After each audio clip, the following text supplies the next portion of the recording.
Hey everybody, Scott Jansen here. Welcome to the audiobook of my new book, which is I Can Make You a Rich Coach, Hypnotherapist, and NLP Practitioner.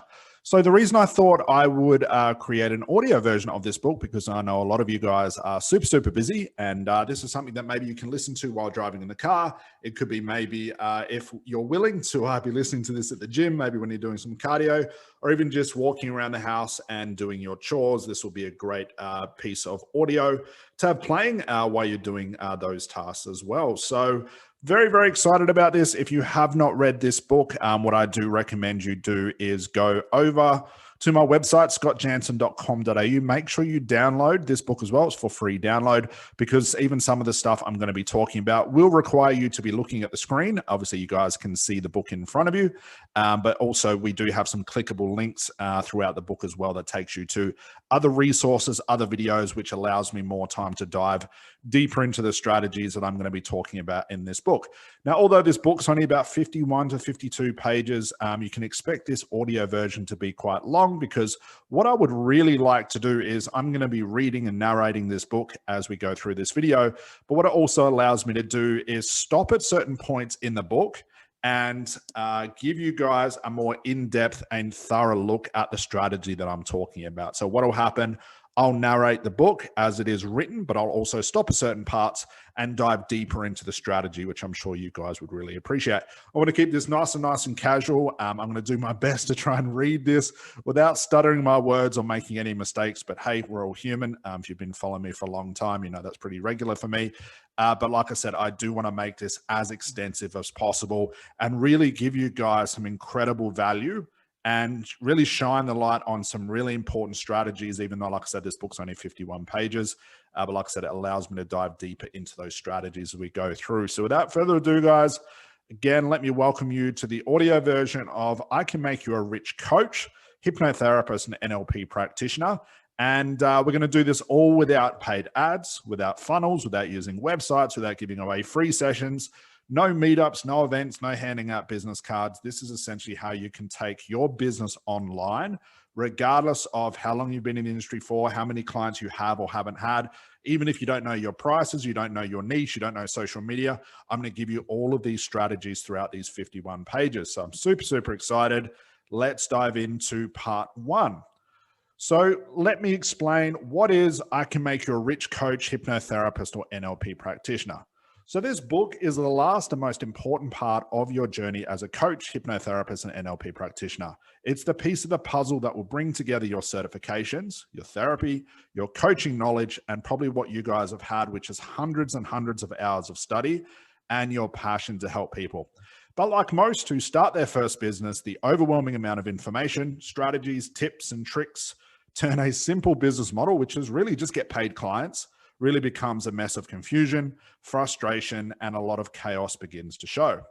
Your therapeutic and coaching skills has the potential, as you guys would realize, to change the lives of anyone and everyone around you and turn your dream of helping people into a high-paying career. But only if you know how to capture the attention of your ideal clients in your niche, design the correct solution and service that your clients will pay for, and systemize and optimize the operations of your business so it runs like a well-oiled machine.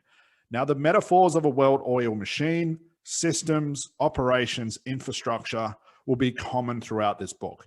As just like a machine that is programmed to start and complete a certain task with absolute precision, your business can actually be programmed to do the same with you guys at the control. You can now make your business work for you instead of you being a slave to your business. So this book is the program. I'm going to show you how to install this program into your business. This book is that missing piece of the puzzle that everybody else has ignored. This book will help you to find your ideal client, your niche, your service that can demand an expert price, no matter how long you've been qualified for. This book will help you capture the attention of your potential clients online without using expensive ads, funnels, software, or giving away your skills for free. This book will help you sell your service for what it's worth and show the amazing value it can provide in someone's life. This book will help you systemize, optimize, and define a predictable, sustainable, and reliable business with the least amount of effort. This book will also help you turn your years of hard work, study, focus, and passion into a thriving career that you and your family can be proud of. This book will help you avoid years and years of frustration and confusion trying to build your business by yourself with no plan. I have done all the thinking for you. I cannot stress that enough, folks. When listening to this book or even reading the copy of this, I've done all the thinking for you. All you have to do now is take action, and I'm going to give you every single action step that you need. So let's look at the introduction. So let me start this book by saying this and setting a frame. I started out just like you guys. My background is as a hypnotherapist. Okay, I was a hypnotherapist for well over a decade. And what I'm teaching you in this book was what I had to design in my business, because I had no plan, I had no help, I had no mentor, I had no idea. It's my very first business I was running. And back then, well over a decade ago, the normal way of marketing the business is what some people are still using now, which makes me cringe. The business cards, the flyers, trying to speak to businesses, go business door knocking. I used to have to do all of those things, making cold calls, because there was nothing else available. And right now, if you're listening to me and you're still doing those things, hopefully by the end of this book, you'll see an easier and a new way, because those outdated marketing strategies no longer work. They didn't even work that well back then. But I started just like you guys. I get it. Just like you and just like me, you want to help as many people as you can. I get that. You believe your skill is a gift and you shouldn't charge for it. And it's all about helping your clients and not making money. You want to make an impact in the world, and I get it. However, I also get that you're a part of this world, folks. You're a part of these people you're trying to help. And you have to survive and provide for yourself and your family. You live in a reality where bills need to be paid. Course and education loans need to be paid, and your banks expect regular mortgage payments. A business in any shape or form requires resources. Income, which is resources that fuels your business and allows it to stay alive and for you to thrive. So as you can imagine, I'm going to be talking about making money in this book. This whole book is just about making money. If you do not wish to make money as a hypnotherapist, coach, or practitioner, this book isn't for you, and it's fine. I'll give you a moment. You can click off this video and, go watch something else. If you're interested in making money, that's what this book's for. My business was never about my own success when I first started. Like I said, I started out just like you. It was just about helping clients, and it still is to this day, but I also have to juggle the hat of being a business owner, an entrepreneur, because I have to survive.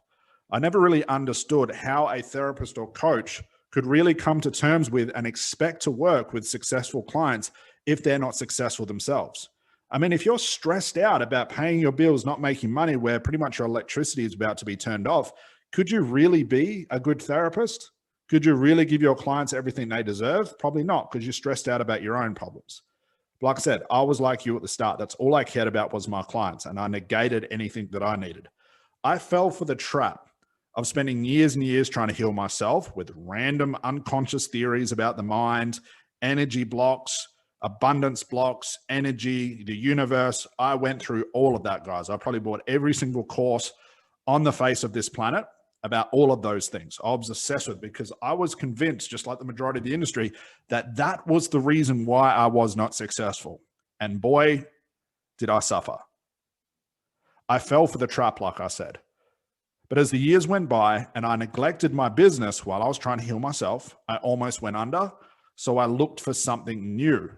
Now, I went and looked at successful business owners, entrepreneurs, companies like Amazon and Google, and realized they rarely spoke of this other stuff that all these gurus talk about. And I'm sure at their meetings, it wasn't about creating vision boards or writing affirmations or praying to the universe, but they were talking about systems, operations, onboarding, time management, and what I call conscious activities, things that they had to do each day to get the needle to move in their business, daily actions to harness their machine and their company. I realized the only successful people talking about this quote unquote other stuff were just mentors and experts trying to sell me their course, for which I bought many, pretty much all of them. But inside their business, sure, I bought their product and what they were preaching and what they were harping on about. But when I looked behind their business, I noticed the same things that I saw in Amazon and Google. There were systems, there were operations, there were sales teams, there was onboarding, there was time management, and a shitload of the right action taking with precision. So that's what I did. I changed my whole perception of my business. I took my business seriously and I mirrored these successful companies. I focused my attention on behind the scenes and it clicked. And since then, I've never looked back.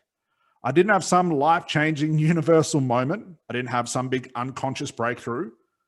I didn't have some life-changing dream or created the perfect timeline of my future and by a miracle it all came true. You know, despite what every other expert says, that's how they became successful, which we know now is not the truth. I literally got out of my head and it was one of the most painful and hardest things for me to do. And I just stopped thinking. I stopped working on myself, literally stopped the affirmations, I stopped the self-hypnosis, I stopped everything trying to fix myself. And geez, like I was a mess, guys.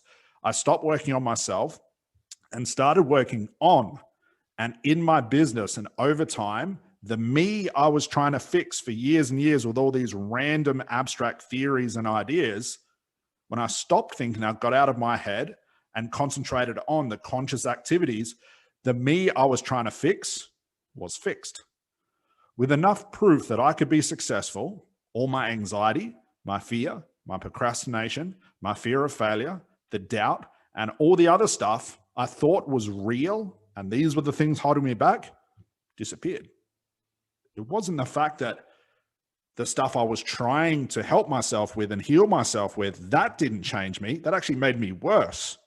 But as soon as I stopped doing that stuff and focused on the things that I could control, everything changed. So I kicked myself today that I didn't realize this sooner and stopped listening to all these out there theories and success ideas with all these so-called spiritual gurus and gurus in general. And voila, I was cured. And that is what I teach my students. The coaches, the hypnotherapists, and NLPers, just like you, are starting business to now growing the fastest and most profitable business in the industry. That's what I've taught them to do. It's one of my cliches in my course that I must say about 1 million times. Stop thinking. So in this book, I'm not going to talk about the mind, as you already know about it, and you're possibly using your own techniques to help yourself. I always found that bizarre when therapists and coaches are just always continually learning about the mind. How much do you have to learn before you realize I'm learning all the same stuff I've been learning for 2 years and it's still not working? I know what'll fix that if I just do more of the same thing, which is not the case. I'm not going to talk about vibration. I'm not going to talk about spirits. I'm not going to talk about universal connections, luck, visualization, or vision boards, as these are not my expertise, and I don't do any of them. But I'm not saying you shouldn't. I'm not discounting them, but I'm trying to give you guys a new way. So I want you guys to remain open-minded. I'm not going to spend half the book talking about myself. Don't you hate when experts do that? I'm just going to give you the system. And I'm sure you don't want to read about me. If you want to, you can go online, find out more about me if you want to. You want your own success. I will, however, tell you to get out of your own head and stop thinking. If you can do that for the longevity of this book, I guarantee things will change. This will be direct and straight to the point. No fluff, no sugarcoating things. And it will, I'm sure, be totally new to what you're used to and reading and hearing about. All of this aside, I'm sure you'll appreciate the direct approach in this book if it means you start making money for the first time in your business, get control over your success, and creating a reliable and profitable business. So all the material, the value, the systems and strategies I'll be teaching you are not just theory and what looks good on paper. I'll back these up with real proof and steps for you to apply them for yourself. These strategies and systems will not include funnels, paid ads, 5-day free challenges, free and pro bono sessions, being authentic, hope, trust in the universe, vibration, or clearing abundance blocks. I'm sure you've done all of that stuff and you're still reading a book like this, which shows you it hasn't worked. They'll be actionable tools you can implement today to get real world material results, which is money, clients, and success. So let's jump down the rabbit hole and take a scientific, systemized, and predictable approach to your business and make some fucking money doing something you love, guys. I mean, isn't it about time? Now, you have two choices when reading this book or even hearing this audio version. Number one, this is what most people will do. And I get it. I'm not naive. This is what most people are going to do. You probably already, if you're this part of the book, you may have had that voice inside your head say, no, but I love that vibrational stuff, the energy stuff, Scott, you're wrong. And that's fine. Everyone's entitled to their own opinion, but I'm trying to give you guys something new. Okay. So like most, they'll probably ignore these lessons and you'll tell yourself, you'll figure it out for yourself, that you shouldn't concentrate on money because it's all about helping clients and people. Clients won't pay you because you're not good enough yet. There's that normal cliche thing going around at the moment. You know, that you shouldn't niche, because if you do, you'll miss out on all the clients. You'll take better action in a few months. It's all about mindset and energy, and they need to be cleared first before you can have success and abundance blocks and all that stuff. I have money in abundance blocks, and that's the reason why I'm not successful yet. So you'll ignore those lessons and you'll go back to your default and your old way of thinking. But I implore you, just for the sake of these 51 pages, to just let go of that. And I'm going to say please here, just for the sake of this book, so you can learn something new. So you can ignore the lessons, you can ignore everything I'm about to tell you, or you can be the second type of person, which I hope you'll become, which is face this reality. Break your habits and forget these excuses. Admit you don't know it all. Admit you can't figure this all out for yourself. Agree that it is the first business you've ever started. You're not meant to know it all. And you do need a trusted expert to help you and to start growing your business in a whole new way with a proven systemized model. This always blew my mind when I speak to people on strategy calls, that they will go out of their way to become certified as a therapist or coach, which is mandatory. It's necessary to get, to have the right certification to help clients. And they'll go out and scout an expert and they'll work with an expert. When it comes to the business, oh, no, don't want to hire a business coach. Can't do that. I'll figure it all out for myself. Knowing they've never run a business before. It's the very first time they've been an entrepreneur, very first time they've been their own boss, and they sort of wing it. They just know that if it's vibrational, it's trust in the universe, it's hope, it's praying, that'll bring clients to you. It's like, as long as you're certified, and I've literally heard, certification teachers say this on stage, which made me cringe. As long as you're certified, as long as you've got masters in this and masters in that and special in this and clinical in that, that's all you need, because clients will come kicking down your door.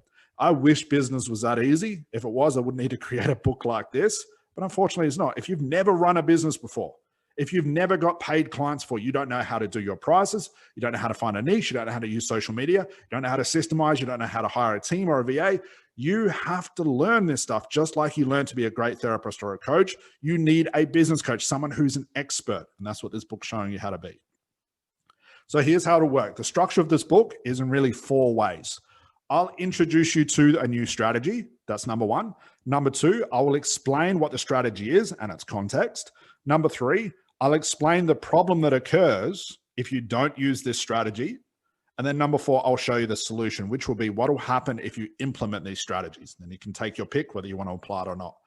Take out all the emotions and passion when reading this book so you're not blinded by them.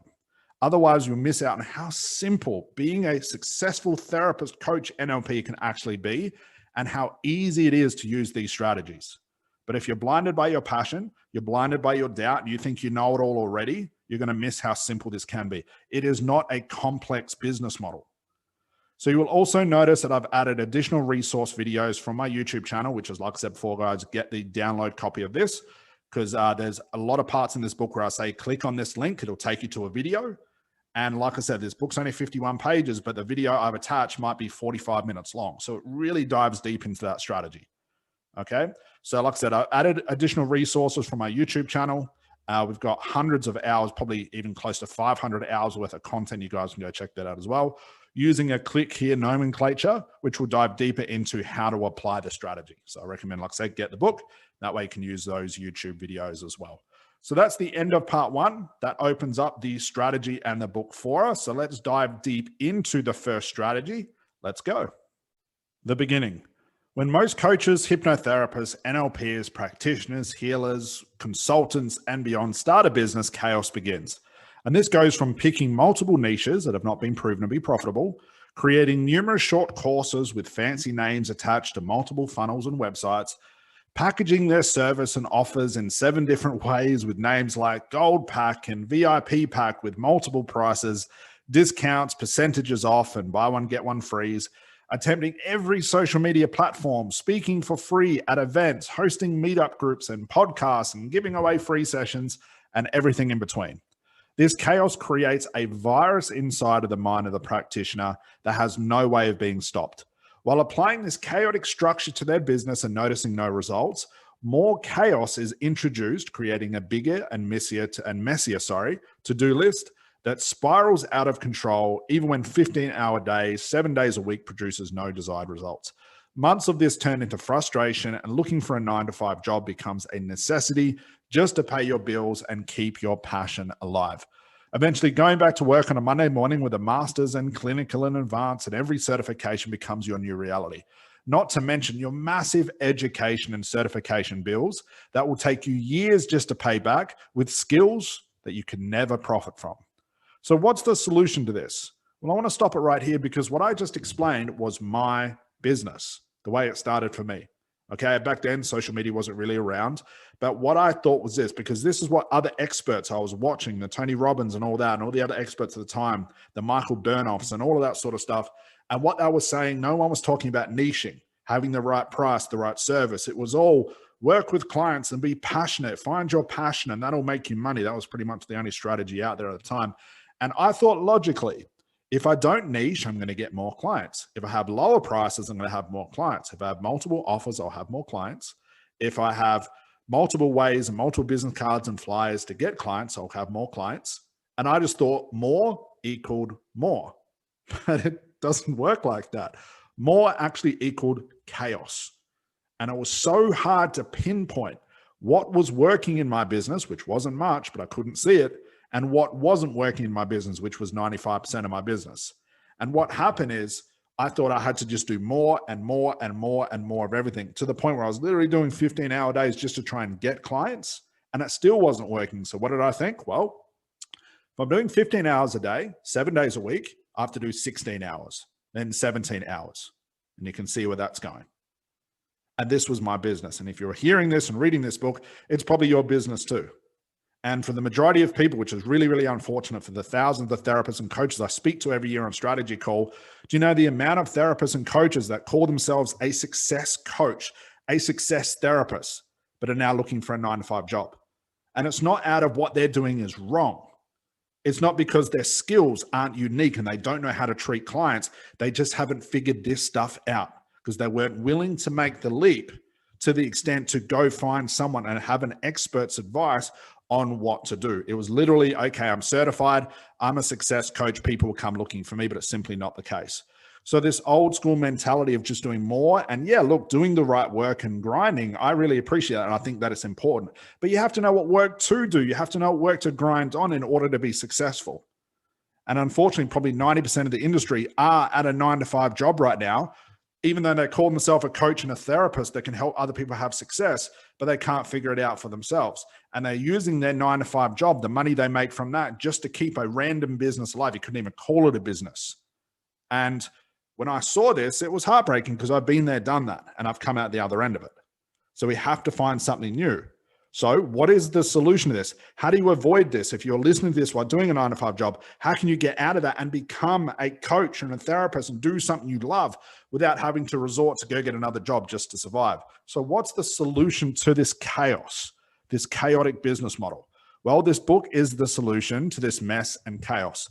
I'll teach you systems thinking, systems tracking, and business operations that will turn your chaotic and unreliable quote unquote thing into a repeatable, reliable, and predictable business. Together, we will turn the chaos into a well-oiled machine with highly engineered parts that run with precision and give your business a predictable set of rules that you can control. Okay? Obviously, I can't hear your answer to this question, but imagine this. What do you think it would be like to wake up every single day and know exactly, down to the last fucking movement, the last button push, the last word you say to get a client? You knew exactly what to do every single day, step by step by step. And if you just followed those steps, it always spat out a paying client. That is control. That is reliability. That is a system. That's what I'm teaching you to do. None of this sitting in front of your laptop thinking, how am I going to get a client today? I know. I'll just sit and meditate on this for the next 3 hours and, a client will come to me because I'm certified. I'm putting out great energy into the universe.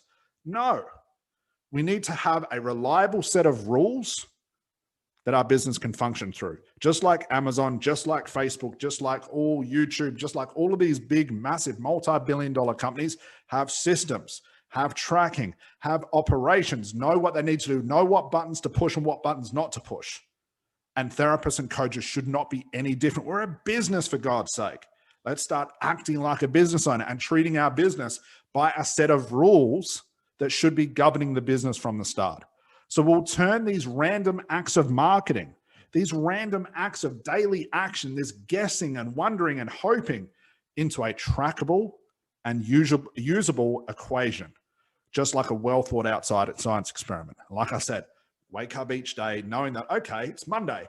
You know what? I feel like getting a $1,500 client today. Well, I know if I do this, and the quicker I get this, and this done, bang, I've got myself a $1,500 client. I'm done for the day. Then you wake up Tuesday and you go, you know what? Monday was quite cool. I enjoyed getting paid $1,500. You know what? I could go another client. Awesome. I'm going to repeat exactly what I did on Monday. Bang, bang, bang. New $1,500 client. Wow, I've made $3,000 in 2 days. Wednesday, you wake up. Don't feel like working today. I'm going to take the day off. Thursday, you wake up and go, you know what? I could use another $1,500 client. I'm going to do the exact thing I did on Monday and on Tuesday. That's trackable.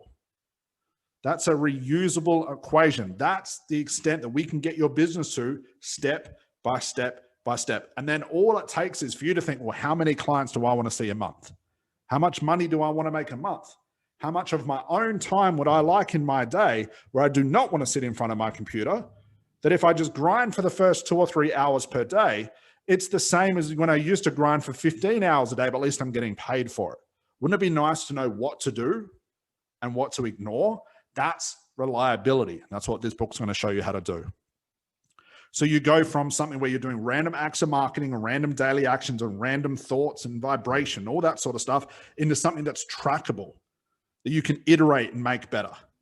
To go from this, well, I think I should maybe do this today, or maybe I should do this. No, I've got to do this first. Or is it this first? Hang on, I need to sit on YouTube for 5 hours and figure this out. I need to get motivated. Oh, I really hope this works today. Fingers crossed, I just got another bill in the mail. I'm not really sure how to make this work. What should I do if it doesn't work? Maybe I've got to go do this. Oh, no, it's another certification I need. No, I don't have any money for that. Maybe I need to give more free sessions. Chaos. Let's calm that mind down and go from that to this, which is, I will do this, because if I do this, this will happen. Once that happens, I'm going to do it again. Then when that happens, I'm going to do it again and again and again. And each time I'm saying again, guys, I mean again equals a client. I know what to do each day to get a paying client. The day that happened for me in my business, and when I see my hundreds and hundreds of students get to that point, where in the past they were lucky to make $1,000 a month, now some are exceeding $20,000, $30,000, $40,000, $50,000 a month, is liberating. The money is exciting. The getting the clients is exciting. Being successful is exciting. But I know the one thing they love most out of all of this, guys, is control. I'm super passionate about this control thing, because the day I could wake up and I knew exactly what to do to get a client without a shadow of a doubt, it's like all my stresses went away. I never had to think again. I never had to worry. If I wanted to get a client, I knew what steps to take. If I didn't want to get a client, I didn't feel like doing any work, I know I could repeat it the day after I took a day off. That's what we're aiming for, guys. Now, obviously, I can't hear your answer to this, but say it out loud anyway. Isn't that the type of business you'd rather have? Rather than, should I do this? Maybe I should do that. Oh, no, that's not going to work. But if it does work, what do I do next? How do I take that and do this? Is it this? Is it funnel? Is it YouTube? Is it Facebook? Free session. I've got to do this and there's that. Oh, I don't know what to do. And now I've been sitting in front of my laptop for 5 hours doing absolutely nothing. That's chaos. We want to turn your business into control.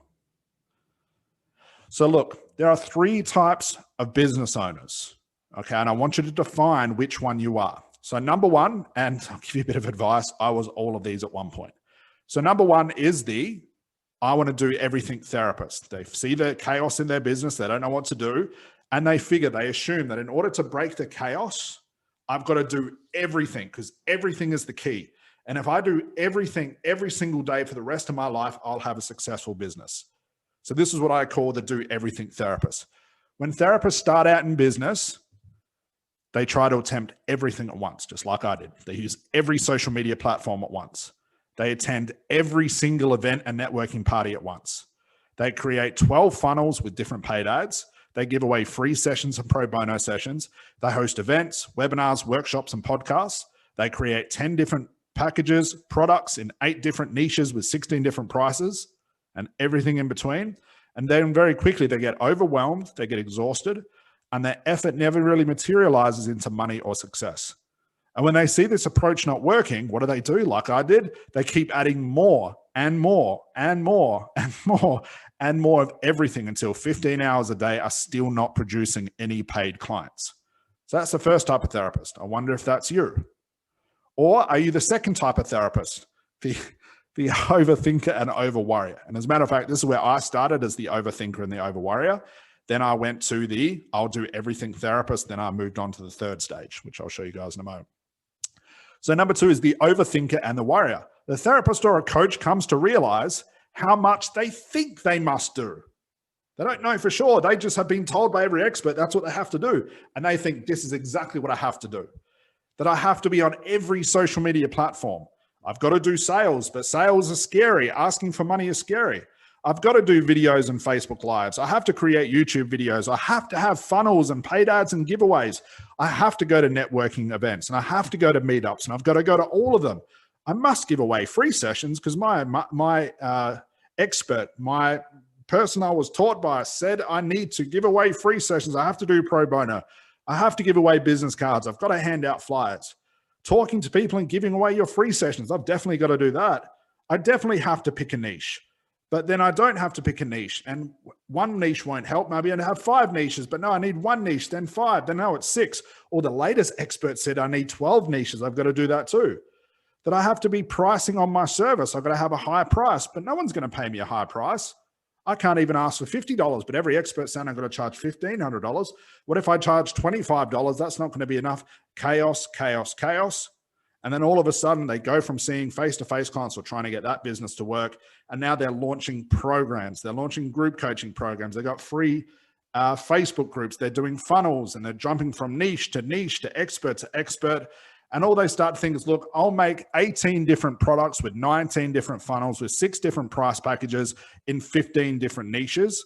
That's the stuff I think I need to do. But I'm an overthinker. I'm a worrier. And of course, they end up in the same place as therapist and coach number 1. They get overwhelmed, confused where to start, and they do nothing. Their only conclusion as to why their business is not working, despite they're not doing anything, that's the point I want to make here. They're not taking one step of action. But their conclusion is the reason I don't have paid clients is because I'm not certified enough, or my mindset is blocked. I have abundance blocks. It's abundance blocks. It's the universe. That's stopping me from making money. But don't forget, I'm not doing anything. I'm not doing any videos. I'm not marketing my business. I haven't found a niche. I'm not doing anything because it's the abundance block, Scott. It's the universe. I've got to clear this stuff up first. And they've concluded that not only that, they have to be more certified. They have to have clinical. You can't run a business without masters. And they have guessed that the real problem with their business is these things. And that's the word there, is guess. And I can guarantee that's one reason why most therapists and coaches, unfortunately, will not be successful in their business, because they spend a lot of time guessing instead of acting. So which one are you? Are you the do-it-all therapist number 1, or are you number 2, the overthinker and the worrier? What I hope by the end of this book, and if you watch my YouTube videos, you've known me for long enough now, I hope you become the number 3, because that's what I desire you to become. I wish I became the number 3 therapist first. It would have saved a hell of a lot of time. So who is the number 3? Well, I call this person the asymmetry expert. They cut complexity, systems, strategies, niches, service, prices, and social media down to one action. Leaving this type of therapist with 1 niche, 1 price, 1 service, 1 social media strategy, and 1 very clear focus. The students I've talked about before, and you've probably seen all the thousands of testimonials of these students doing 10, 20, 30, 40, 50 grand a month. I mean, $50,000 per month as a therapist or a coach is pretty much unheard of. Have 1 niche, 1 price, 1 service, 1 social media strategy, and 1 focus. No stress, no complexity, no chaos, and they know what to do each and every day. And beyond that, they know what not to do. So like I said, this book is designed to help you to become the third type, a systems thinker who has control over every moving part of their business and has control over its predictability. The third type can wake up each day with a specific set of rules and instructions to act upon. They know which levers to pull and what buttons to push that produce their desired outcome, which is paying clients. That's all that matters, is paying clients in the amount they want, in the price they want, and anytime they want it. And I want you to really understand that. That's how simple this thing can be with the right tools. So essentially, if you want to work on your business to earn more money, you just need to do more of these things outlined in this book. No more guessing, no more wondering, no more thinking, just take action. Okay, so now I've given you a really massive overview of this book.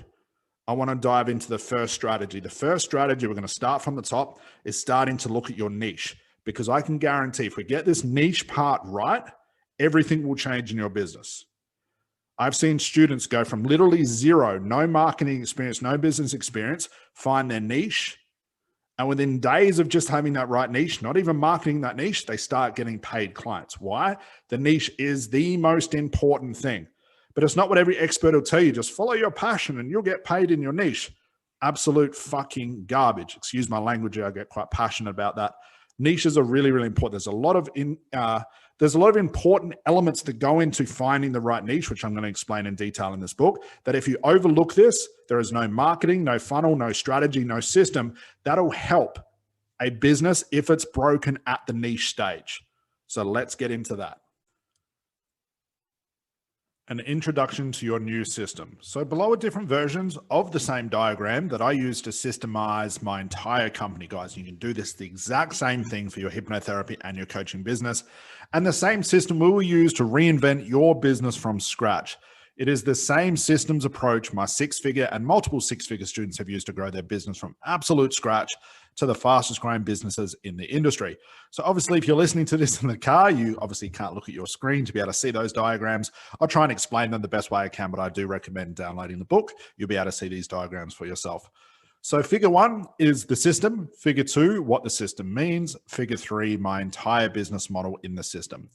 So figure 1 you can see in front of you is just what we call our niche, which is the surrounding outer layer of our entire business model, which we'll get into how we pick your niche very, very soon. But the system itself that exists inside the niche is what I call my inputs, process, output, and asymmetry system. So it's just a mixture of 4 things. So that's figure 1. Figure 2, let me explain what the system actually means. So we've still got the niche, but instead of the inputs, let me give it a new name. Let's call these actions. Instead of the process, let me give it a new name, which I call conversion, so turning strangers into paid clients. And the output, a new name for that will be income. Lastly is the asymmetry, which is what I mean by feedback or tracking what's working in your business. So your business, life in general, anything you want to achieve is just a mixture of the actions you take, the conversions you make, and what's the outcome of those conversions. Did you make money from it? Did you achieve the desired outcome? So for example, in a therapy or a coaching business, the actions would be the social media you do each day. The conversions will be, well, you get people on a strategy call. Did you turn them into a paid client? And the income is either going to be the money you make or the money you don't make. Lastly is the feedback. Did what I do to get that person on a strategy call plus the strategy call I did that turn into a paid client? If so, I can repeat the exact same thing. If not, I need to change certain elements. That's where the tracking, the iteration comes in, which we'll get to in this book as well. But a very simplistic system for any coach or any therapist.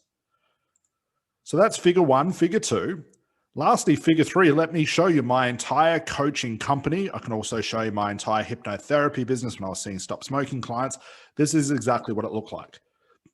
So the actions first off, I split things into what I call short-term, long-term, and asymmetry actions. And I'm going to talk about in the book what those things are. The conversion is simple, strategy calls. That's how I turn strangers into paying clients. An advanced version of this, later on when you've nailed the strategy call, is you can turn your strategy call into an automated webinar. The webinar can do the strategy call for you. Lastly, the income is my monthly income. And then my last bit of feedback is I repeat what worked and I ignore everything else, or I change certain things that didn't work to the best of their ability, make them better, which will increase my income. Very, very simple. So actions, conversions, and income plus feedback, that's what our business can exist in. So the system, as I mentioned, is split into 4 equal parts. Number 1, actions. What you do each day, what I do each day, what the next coach or therapist does each day to get attention on their business. Now, I call these CGAs, client getting activities. Number 2 is the process, and we use a strategy system with a future value deck. This is what we teach our students to use. But an example of this is you want to be doing calls with clients. You want to be doing, whether you call them clarity calls, strategy calls. Why? Because you can control these things. I don't recommend putting prices on your webinar. I don't recommend putting prices on your website. I don't recommend giving prices on an email or even through direct outreach. Get people on a call, because you can, if you have the right strategy call system, you can ask the right questions, you can fight objections, you can give your price at the right time, give your offer, and deal with anything that may come up. You've got control over these things. So the process, the strategy call, is how I turn those CGAs into paying clients or students. Number 3 is the output, which is the action and process running simultaneously, output and income.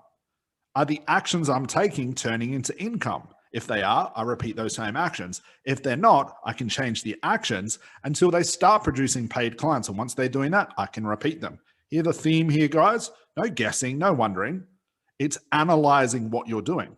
Lastly is asymmetry, one of my favorite ones, which is tracking my system to see what I've been doing is working.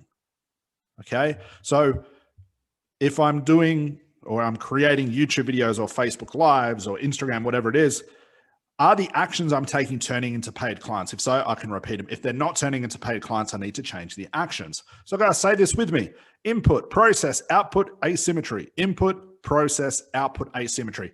That is your entire business. So in the third version of the diagram, you can see my entire business model in a simple to follow equation, which is the very simple and precise rules that I've engineered over time, giving me complete confidence in my entire business to succeed day in and day out. Literally, if I want to get a client, I know what to do. If I don't want to get a client, I just don't do those things. That's control. So you want to apply these same rules and you'll become rich. Ignore them and you'll stay broke. And blunt, I know, but it's true. If you don't have a system in your business, you can't rely on mindset. You can't rely on energy work. You can't rely on praying to the universe, because when those things don't work, what do? You can't iterate them. You can't control them. You can't hold them. You can't change them. You can't move them.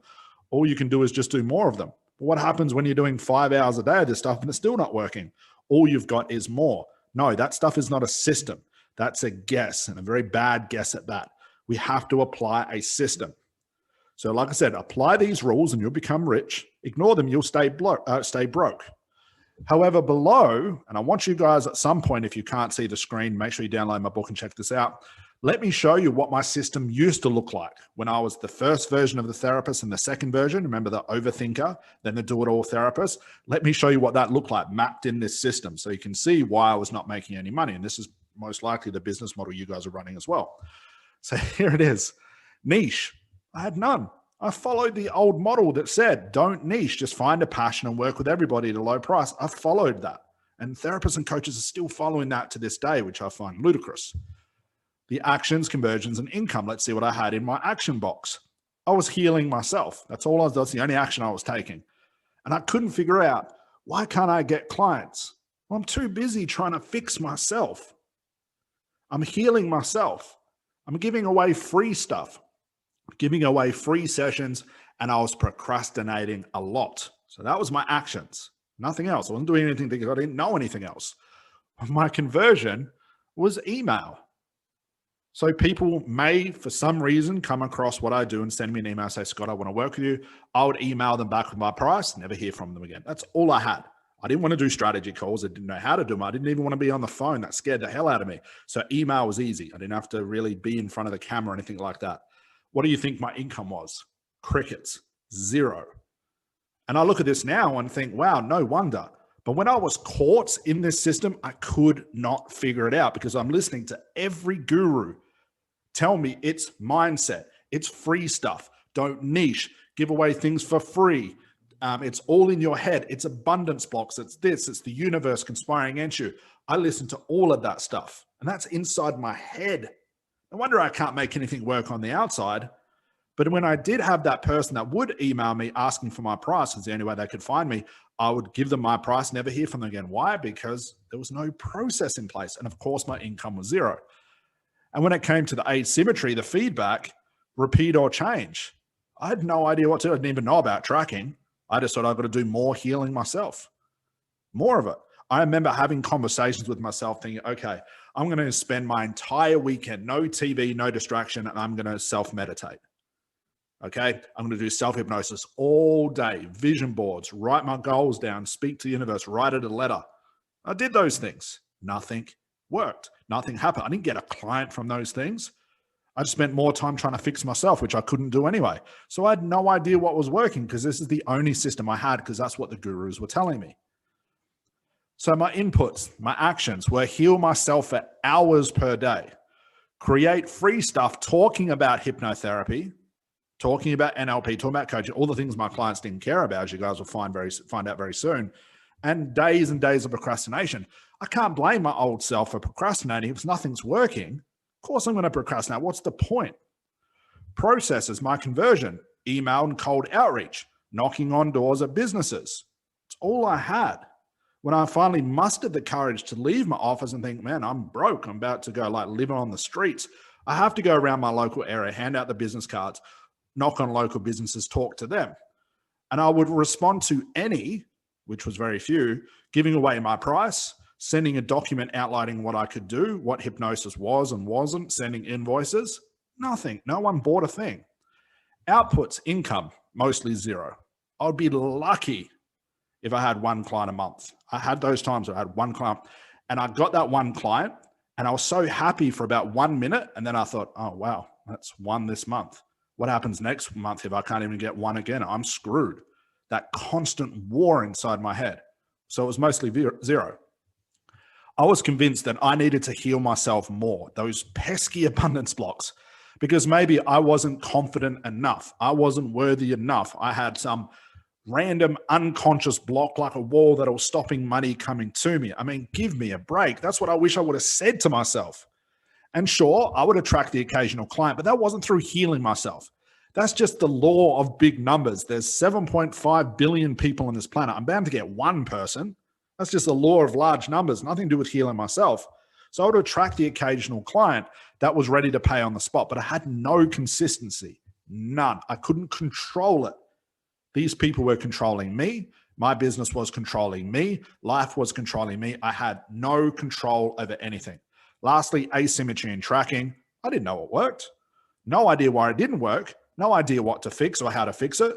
So I would go back to default and assume that I needed to be fixed more. And this cycle continued. So here's the golden rule of this system that makes it work so effectively. So the basic system is more inputs, which is basically take more actions. A higher chance of receiving more processes, which are strategy calls, a higher chance of outputs, converting strategy calls into paying clients, higher chance of doing too much of the wrong thing. Okay, so the very basic system, which is basically figuring out where your clients are, which I'm going to show you guys all of that, and doing the things to get your clients' attention. But it comes to a point, even the basic system has a bad default where you can get to a point of doing way too much stuff you don't need to do, the extra work you need to do, and you end up doing way too much, but it still generates not enough clients. So there's that process as well. Next is the advanced system. The right inputs, the right clients into your process, and paid clients. That's, a great place to be. Lastly, by the end of this book, you'll hear what's the asymmetry expert. This is what you should be aiming for.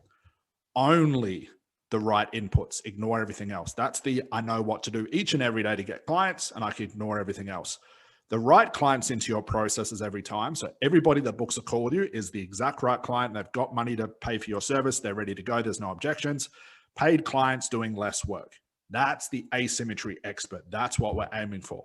But again, it all comes down to inputs, process, outputs, asymmetry. So let's do a quick experiment. Obviously, you can't do this when you're driving, so do this later on. I want you to draw up the above diagram and put your entire business into the desired parts. So draw this up. Actions go here. process. You might have strategy calls, webinar, website, prices, invoices. You might have all that there. Outputs, be extremely honest with yourself. What are you making per month? Asymmetry, do you know where your clients are coming from, and can you repeat the process, either yes or no? So draw up the above diagram, put your entire business into the desired 4 parts. Inputs and actions. What do you do to get the attention of your clients? All your social media, the events, the podcast, the meetup, put everything in there that you're doing. Flyers, business cards, walking around your local area, whatever it is, go into the inputs box. Processes, conversions. How you handle inquiries and how people can book or pay for your services. Do you do strategy calls, sales pages, funnels, clarity calls, whatever you're doing, goes into the process box. Output, which is income, your last month's income in your currency. Be extremely honest here. I'm not going to see it. So when you're lying to yourself, if you're not making money, put a 0 there. If you made 1,000, put 1,000 there. Asymmetry. Did what you did last month work? Did you hit your monthly goal? Be honest with yourself. Look at everything you did for that month. Look at your income. Did you do a ton of work and made no money? Did you not do enough work and made no money? Did you do a little bit of work and a little bit of money? You have to judge this for yourself. So the next diagram is what happened when I stopped working on myself and started taking more conscious actions in my business. Now, yes, I was taking action, but because I knew nothing about asymmetry, I turned nothing, no income and no clients, into complete chaos again. I went from the second therapist, which was the warrior, just healing myself. Then I went to the first one where I started to take action, which was great, but then I started to take too much action and I just made a mess of everything. So that wasn't, sure, I made a bit more money, but it still wasn't the right place for me to be. So remember when I stopped working on myself and instead started working on and in my business? Well, this happened. I went from the second type to the first type. I went from doing nothing to complete chaos, trying to do everything at once, and I created a mess. So here was my actions, and check this diagram out when you can. Facebook, Twitter, YouTube, meetup groups, events, writing books, PDFs and webinars, teaching workshops, creating online products, free audios and resources, business card, relaxation CDs. I remember those old printable CDs you used to have. I used to create them, put them in people's letterboxes. Flyers, business pages, websites, multiple sales pages, multiple funnels. I did everything all at once. I just threw everything on the wall, which was better than not doing anything. But because I wasn't tracking, I didn't know about this tracking thing. When more wasn't working, all I could do was more and more and more. My conversions, email, strategy call, presentations, upsells, percentage off offers, packages like it's a summer sale or it's a Black Monday sale or Black Friday, whatever it is. Specials, funnels, e-commerce shops, I did it all. Income, I had high months, I had low months, I had 0, I had a little bit, I had more. I noticed ebbs and flows in my income. So yes, I nailed one thing. I started to make money. And some months were incredible. Then the next month I'd be broke. So I'd be depressed again. And this continued for a long time. The only thing that was missing was the feedback. I didn't know where my clients are. I wasn't tracking things carefully. So I had my actions, my conversions, my income. Now I looked at what I was doing. Was what I was doing this month, did it work? Do I have to repeat it, or can I repeat it, or should I change it? And because I didn't know what was working, I just knew clients were showing up now, which was great. I thought, well, if I want to get more of those clients, I have to do more. But I've got no more time in the action box to do anything. I'm doing like 15 hours a day. I can't handle anymore. So I was in a better place, but it was still a mess. However, once I got into the groove of taking action, I just fought that voice in my head that was telling me to slow down, be careful, anxiety, stress, fear. I had to stop listening. I got out of my head and it was freaking painful. So once I got into the groove of taking action, I had no problem working hard. I actually started to enjoy it. My default became work too much. Although a messy business, my procrastination issue was gone. I didn't overcome procrastination by dealing with my own voices in my head to overcome this. Does that sound right? Voices in my head? You guys get what I mean. It didn't come from healing myself. It came from action. Action equals income. Healing meant nothing to me. It gave me nothing except more anxiety. So although a messy business, my procrastination issue was gone because I had something to concentrate on. I got so busy, I had no time to be fearful. I had no time to be scared and anxious about it. I was too busy. Now, in hindsight, at least this mess resembled a business, sort of. For me, this was a win. I had evolved from trying to fix myself, which most people are going to get stuck in and they're going to stay there, to now trying to fix my actual business. So here's what I was attempting. When blogging was a thing, I literally used to write 10 to 15 blogs per day. And for those who are listening to me that maybe knew me like, I don't know, 7, 8 years ago when I started teaching hypnosis, people asked me how I get clients and all that. I started talking about blogging because it was a thing at the time. It's not anymore. When websites were a thing, I bought dozens of cheap URLs and SEO'd everything. When meetup groups were a thing, I used to host 2 to 3 free per month with upsells. When seminars and events were a thing, I used to fly all over Australia to teach seminars and upsell. Whatever shiny object was around, I would add it to the list. But at least I was taking action. I was trying, but I was doing way too much. Literally 7 days a week and 12 to 15 hours per day, I would work, I would hustle to try and get some normalcy in my business and definitely in my life. I was consumed by this. But the needle wasn't moving with predictability. I still couldn't wake up every day and say, you know what? This is how I can get a client. So some months I made a lot of money. The next month I made none. The month following, I had enough to pay my bills. Then the next month I was panicking. And this went on and on and on and on for a very long and very painful time. So my theory, just to attempt more, my old theory was heal myself. That didn't work. My next theory was just do more. That sort of worked, but it got out of control very, very quickly. And just work harder than my competition proved to be inaccurate. So I've tried both models. What the hell am I going to do now? I'm doing every niche, every price, every package. I'm just everything everywhere. So now you've drawn your business into the system. What do you see? And be honest here. So make sure you go back to that exercise. Be honest here. Do you see the chaos? Do you see that you thought you were doing a lot of things, but you really weren't? Do you see why you're not making money? Were you missing the things that actually define a good business? Can you see point blank the problem with your business? It should be very, very obvious. You're either going to be therapist or coach number 1 or therapist or coach number 2. Now you can see your business categorized into 4 sections. The next thing we must do is clean it up to rid our business of chaos and focus our attention on the things that will make you profitable. So let's start clean, refine, define, and redesign what you see. So the first step to clean this up is to look at your niche and define it. If you still haven't chosen one, don't worry. I'm going to show you how to do it. As you can see from the diagram below, your entire system exists inside the niche. So let's get that first. Your entire business is an extension of this niche with your system living inside of it. Your niche impacts your marketing, your strategy calls, your sales, and everything down the line to making or not making money. Pick a non-profitable niche, you'll create the wrong marketing, the wrong offer, the wrong service, and make a mess of everything. Pick a profitable niche with a big population of people in it. The marketing, the services, the offer, and the growth of your business will take care of it yourself. Everything starts here. So let's get into defining that niche.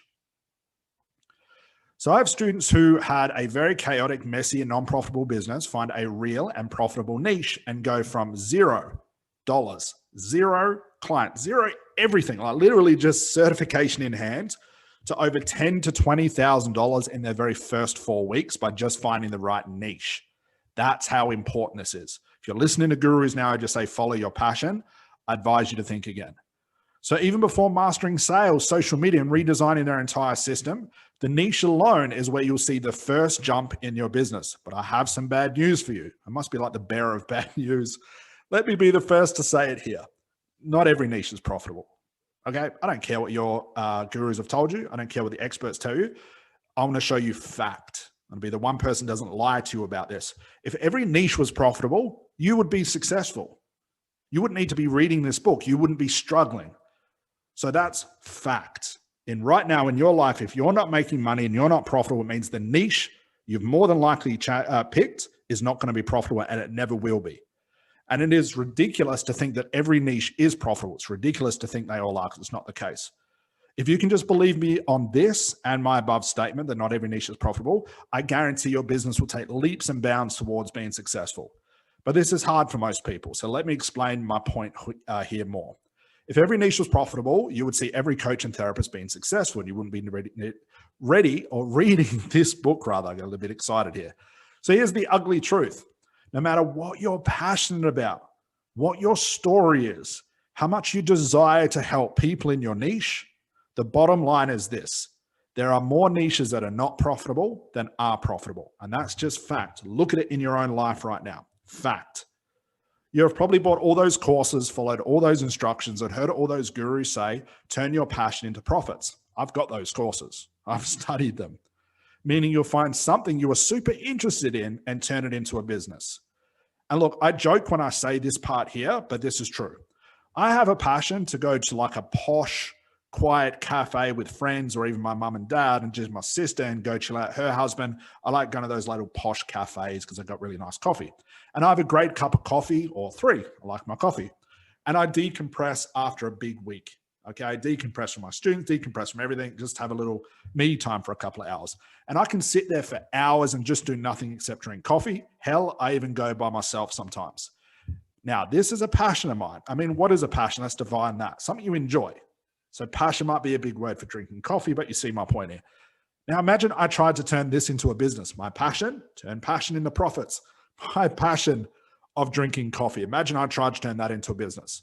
Now, just because I'm passionate about it doesn't mean it's a viable business idea, nor are there real clients who are sitting up at nighttime in bed, angry, scared, anxious, and concerned about their life, thinking, my life would be fixed if I knew which coffee shop to go to and which coffee to order. There's not a big enough pain there. Now, this is a ridiculous analogy, I know, but it has some truth to it. What I'm interested in doesn't mean other people are.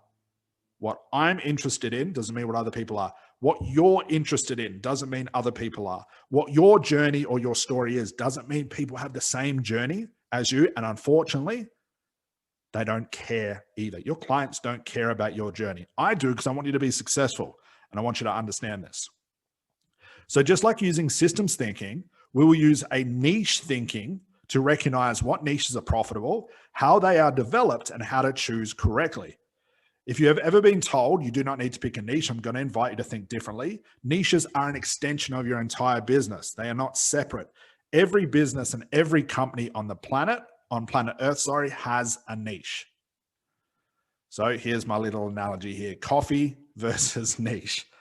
At a basic level, they are easy to see, but when businesses scale into bigger companies, it can be harder to recognize what their niche actually is. So I'll give you an example. People would say to me on strategy calls, they'll say, well, Scott, Amazon doesn't have a niche. Jeff Bezos doesn't have a niche. Facebook doesn't have a niche. Yes, they did. But because they're such big companies and conglomerates right now, it's very hard to see where they started. Do your research, but you'll see exactly where they started. Okay, even though the company or the business is big, or even another coach or therapist business is big, don't think they didn't start as a niche. They have just evolved and been stretched to monopolize bigger markets, which is something you can do later. Amazon did it. Google did it. Facebook did it. Hell, even Tony Robbins did it. And every expert you love, now it's your turn to start off with a smaller defined niche, then over time expand it. Niche thinking. So what is niche thinking? We've looked at systems thinking about the whole business in itself, the entity that we're creating. So what is niche thinking? So here's my definition. A niche is a highly defined group of people inside a real market, a cluster of people that have a specific and real pain that they cannot solve for themselves. If they can solve the problem for themselves, guys, there's no reason to hire you. So if you pick a niche where people can easily resolve their own issues, their own problem, they've got no reason to pay for you. So essentially, we need to find real people with a real problem, a painful problem that real people are suffering from daily and cannot escape or overcome it for themselves. So the operative word here is real. It really exists. Don't make this niche or these ideal clients up in your head. Don't invent that multi-millionaire that owns a company with 1,000 employees who all suffer from the same problem, who will all become your clients too. This is like the type of person I used to reinvent in my head. So don't use that whole perfect client exercise where you imagine this person, you write down their age, what they look like, what they do, how many employees, how much money they earn, because that person doesn't exist. I could invent a multi-billionaire that lives next door to me and is going to send me 100 clients a month, but that person doesn't exist. So don't invent it in your head. Don't guess, don't choose, don't wonder. We're going to look at real people. But this is where the problem starts. No matter how passionate you are or how bad you want to help a certain type of person, not every niche is profitable. And again, this is the hardest thing for most people to look at and really come to terms with. They tell me, Scott, but I'm so passionate about helping this person because I'm passionate about these things. And no matter how much they look at the market, no matter how long they've run their business for, how much money they're not making, how many clients they can't get, they're not willing to let it go. So if there was one big thing you could take away listening to this audiobook, moving into, I'm recording this in 2021 now, moving into this year of business, that if your niche isn't profitable, just like a good therapist or a coach should be, remain flexible, change the niche. Passion blinds us. So no matter how passionate you are or how bad you want it to help a certain problem or a certain person, no funnel is going to make your business if the niche isn't there. No squeeze page, no sales page, no healing of yourself, no website name, no nothing. All this fancy stuff people say you should do. If the niche isn't profitable, it doesn't matter how hard you try and push it. If they're not willing to pay the money you want them to, that you want to charge, you're not going to make money as a therapist or a coach. That's the bottom line. So next to this is also realizing, that what your niche is not. I think it's important we go through this right now to help you clarify where you're moving into the future. So your niche, unfortunately, guys, is not your story. Your story, your journey is not your niche. It's not how you do therapy or what certifications you have or what certifications you have done. Your niche is not something you make up to try and suit your therapeutic skill. Like, I've been trained in timeline, and timeline is good for helping people overcome fear. So my niche is timeline. No, it's not. Your niche has nothing to do with you. Sure, it can relate to a certain problem that people have, and it may help with your credibility. If it happens to be that your niche and your story align up together, fantastic. But don't get distraught if it doesn't. I see so many therapists and coaches trying to find a niche based on their story. They're trying to make it marry perfectly. That thing doesn't exist. If it does, that's awesome. If it doesn't, who cares? I never smoked in my life, ever, but I work with stop smoking clients. So sure, if it can relate to a certain problem people have, and this is your story, it can give you some sort of credibility, but it should not be your focus. An example of this, like I just mentioned before, I've helped people quit smoking. I've never smoked ever. I was just simply good at helping lawyers quit smoking, and I was just good at it. That's what I became good at, and there was money in it. My story or lack of story did not help my cause. In fact, I don't think I ever had a client ask me if I ever smoked, ever. So the only important thing when growing your hypnotherapy business was the fact that I could help people quit, and that's what my clients paid me well for. That was it. Your coaching, hypnotherapy, and NLP business has everything to do with your clients and their struggles and pains, not yours. So forget about yourself. It's what they need, not what you need from them. A niche involves real people with real pains and problems. The bigger the pain, the bigger the price, as the bigger the value we can create in your client's life. It's solving a real pain that exists in a large enough cluster of the population that can serve your business for years to come. Too little people, and you'll be changing your niche time and time again. Just because you're passionate about something or had your own breakthrough during your own certification or are convinced that your style of therapy or coaching is superior does not mean you'll make money from it. Clients don't care who you were trained by, how long you've trained for, how many books you've read, who your gurus are, who you like, who you don't like, has nothing to do with you. It has everything to do with your clients. So guys, I cannot stress this enough. Get out of your own head and see people for what they really need from you, not what you need from them. Now, I sound like a broken record here, I know, all right, and you're going to hear this throughout the book. I'm going to repeat the same thing over and over, but this point of niche thinking is so important, and it seems to be the hardest insight for most to accept, and I get it. Most have been taught that they can heal many problems, just like I could. I was taught to do the same thing, so narrowing it down to just one seems arbitrary to me. When I thought, well, I probably had like 25 niches at once. I wasn't making money. To think if I go down to one, will that mean I'll just get rid of everybody else? I wasn't getting clients anyway with heaps of niches, so might as well just try one and see what happens from that. So I was taught the same things. Narrow it down seemed arbitrary. It seemed weird to me. Why disregard so many wonderful skills and strategies that can help my clients with so many different problems in their life? So just like I did at the beginning of my career, most will ignore the calls to niche and do this instead. They'll become certified, learn a specific type of therapy that involves 1 to 5 sessions that have been given some fancy name like XYZ breakthrough by their instructor, and they'll go out into the world and they'll try and sell XYZ system to anyone that fits their ideal client, or really anyone who listens to them or wants to buy from it. the XYZ breakthrough program, the XYZ 30-day XYZ package, etc. Thus, they are now selling something pre-designed that has a pre-designed outcome and expecting real people to buy. You're basically selling the strategy you learned in your certification to people, but people don't buy your strategy. So think about this. When was the last time you bought something you didn't need or want that promised to solve a problem that you didn't have, that was explained to you using words that you never use? Let's give some context. Therapists learns like timeline therapy or whatever it is. Let's use that as a context. They go out and try and sell timeline therapy to any person that has no idea what timeline therapy is. You have no idea if they've got the problem that you can solve with timeline therapy. And now you're trying to explain timeline therapy to them using coaching and therapy words that they don't understand. What do you expect to happen? And this is exactly what I did. Exactly, down to the last letter what I did.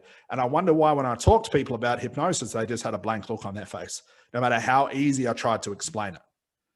So a niche is made up of real people in the real world who have a real problem. So how do you define this niche things? How do we solve this part of your system? Well, essentially there are two types of niches, what I call hot and cold. So what's a hot niche? A real problem that is painful, a cluster of people that are willing and able to spend money on your solution. That's the niche we're going after. A cold niche is made up of problem, niche, created from passion, and the application of your therapy, the best type of fit for your therapy. A cluster of people who will not spend money on the solution no matter how much you want them to or how much passion you have. That's the cold niche. And there's a quick diagram to show what I mean. We're going after hot niches. So as I said earlier, we are trained as therapists and coaches to heal most things. So go out and find out what these most things are. Forget about what you know. If you prefer to work with women, ask women what they need most. Now, I'm going to pause right here.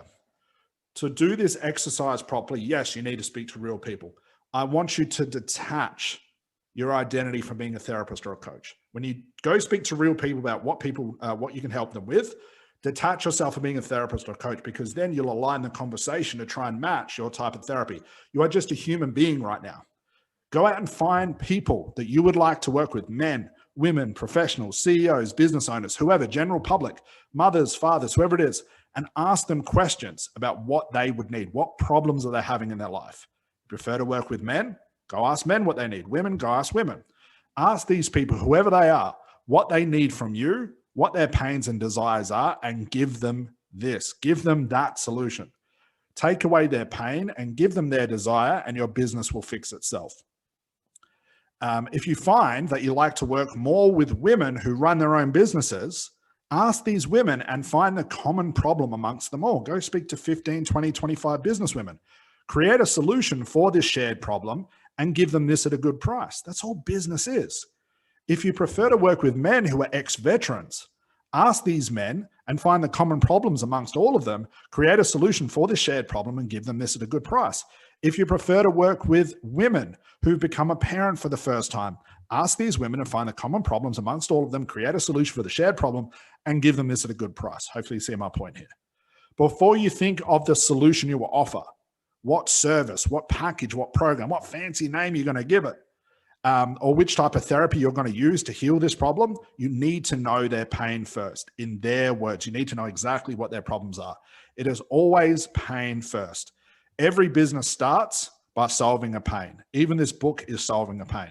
Sure, I can make my best coffee to order in a coffee shop business work, but if the lack of not knowing which cafe to go to or what coffee should be ordered was creating an unbearable pain amongst people, this is not a real pain, but it's what I'm passionate about.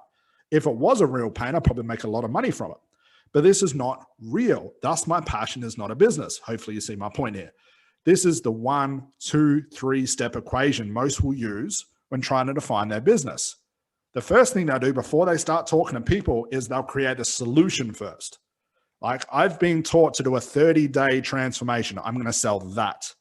So the first thing, they create a solution, which is like a package or a course with a fancy gold or VIP name to it. Second, then they find the pain. They basically say whoever wants it. That's as much research as they do. Third, the confirmation to find out, is the pain real? Are there real people? Do people actually want this? Are they willing to pay for this? They just guess. And they just say, well, I had my own breakthrough. I enjoy this. I'm passionate about this. It must mean that everybody in the world and on the face of this planet is as well, because it's what I'm interested in. So they do solution, pain, confirmation. They do it all backwards and inside out, and they wonder why they can't make any money. So this is the 1, 2, 3, 4-step equation that you should use. So first, starts with a pain. Everything starts with a pain. Inside this pain, there are men, women, or both. Who are these people? Find the pain. Second, analyze. What does your market need from you? What does this cluster of people need from you? What is the solution they want? What is the end result they're looking for? Not the solution you want for them that is packaged together in a predetermined way. Third, you confirm it.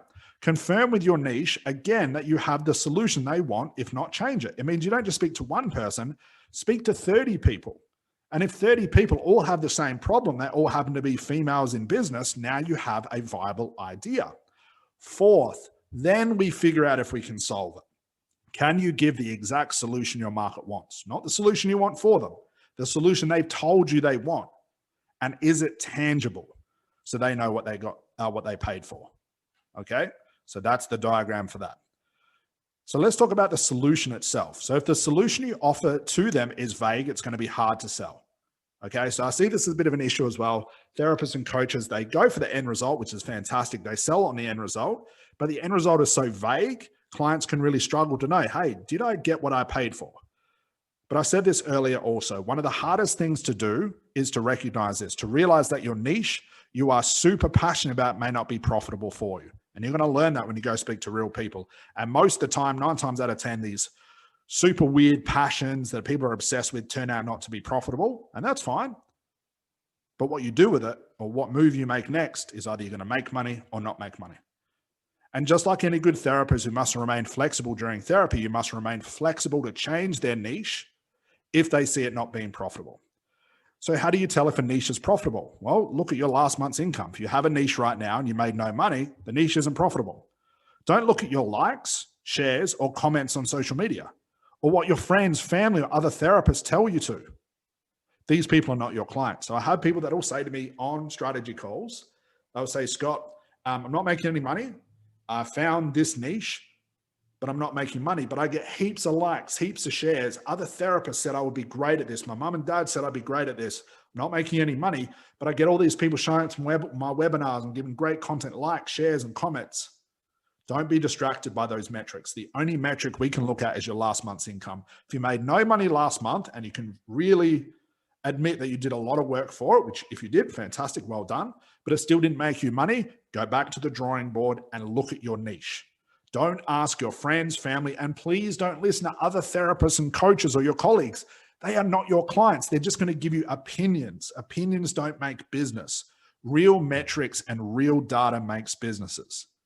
So if you're not working with therapists and coaches, don't ask these people. If you're not working with your mum and dad, don't ask these people. Go ask real people in the environment, in the real world. Go ask these people what they want and see if you can help them with that. So as I mentioned before, I never smoked. So how did my niche come about? How did I land on helping lawyers quit smoking? Well, again, here's that diagram I was talking about before. My niche became stop smoking for lawyers. Then later on, I worked on my inputs, process, outputs, and asymmetry. That's what we'll continue on with this book. So what did this look like? Here is an example of how my niche was developed. I worked with everyone at every price, just like you guys. I had some paying clients 1 month and none the next. When I started to get control over my business and recognize that I did need to niche, I actually looked at some of my past clients that I had. I noticed that majority were wanting to quit smoking. That just happened to be the case.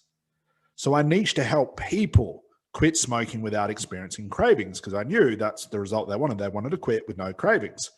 Over time, more people recognized this as my expertise. So I ignored the weight loss. I ignored the occasional anxiety thing.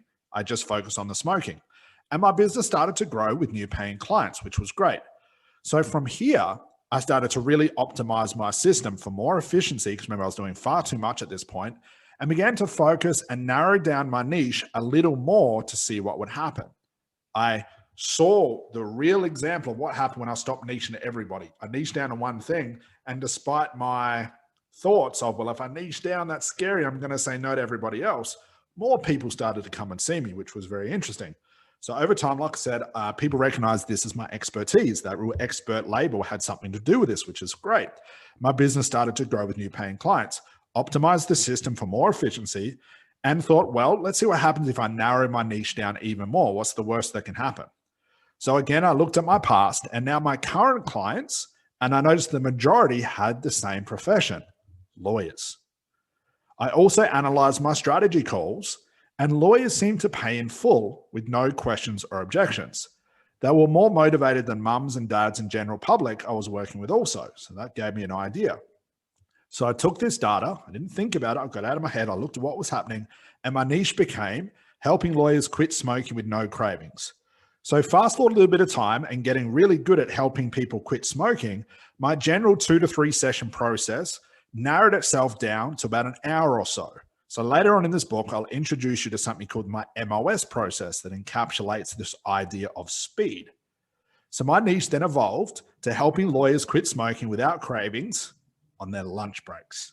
Why their lunch break? How did I come up with this? And everyone thinks I'm a genius for coming up with this niche.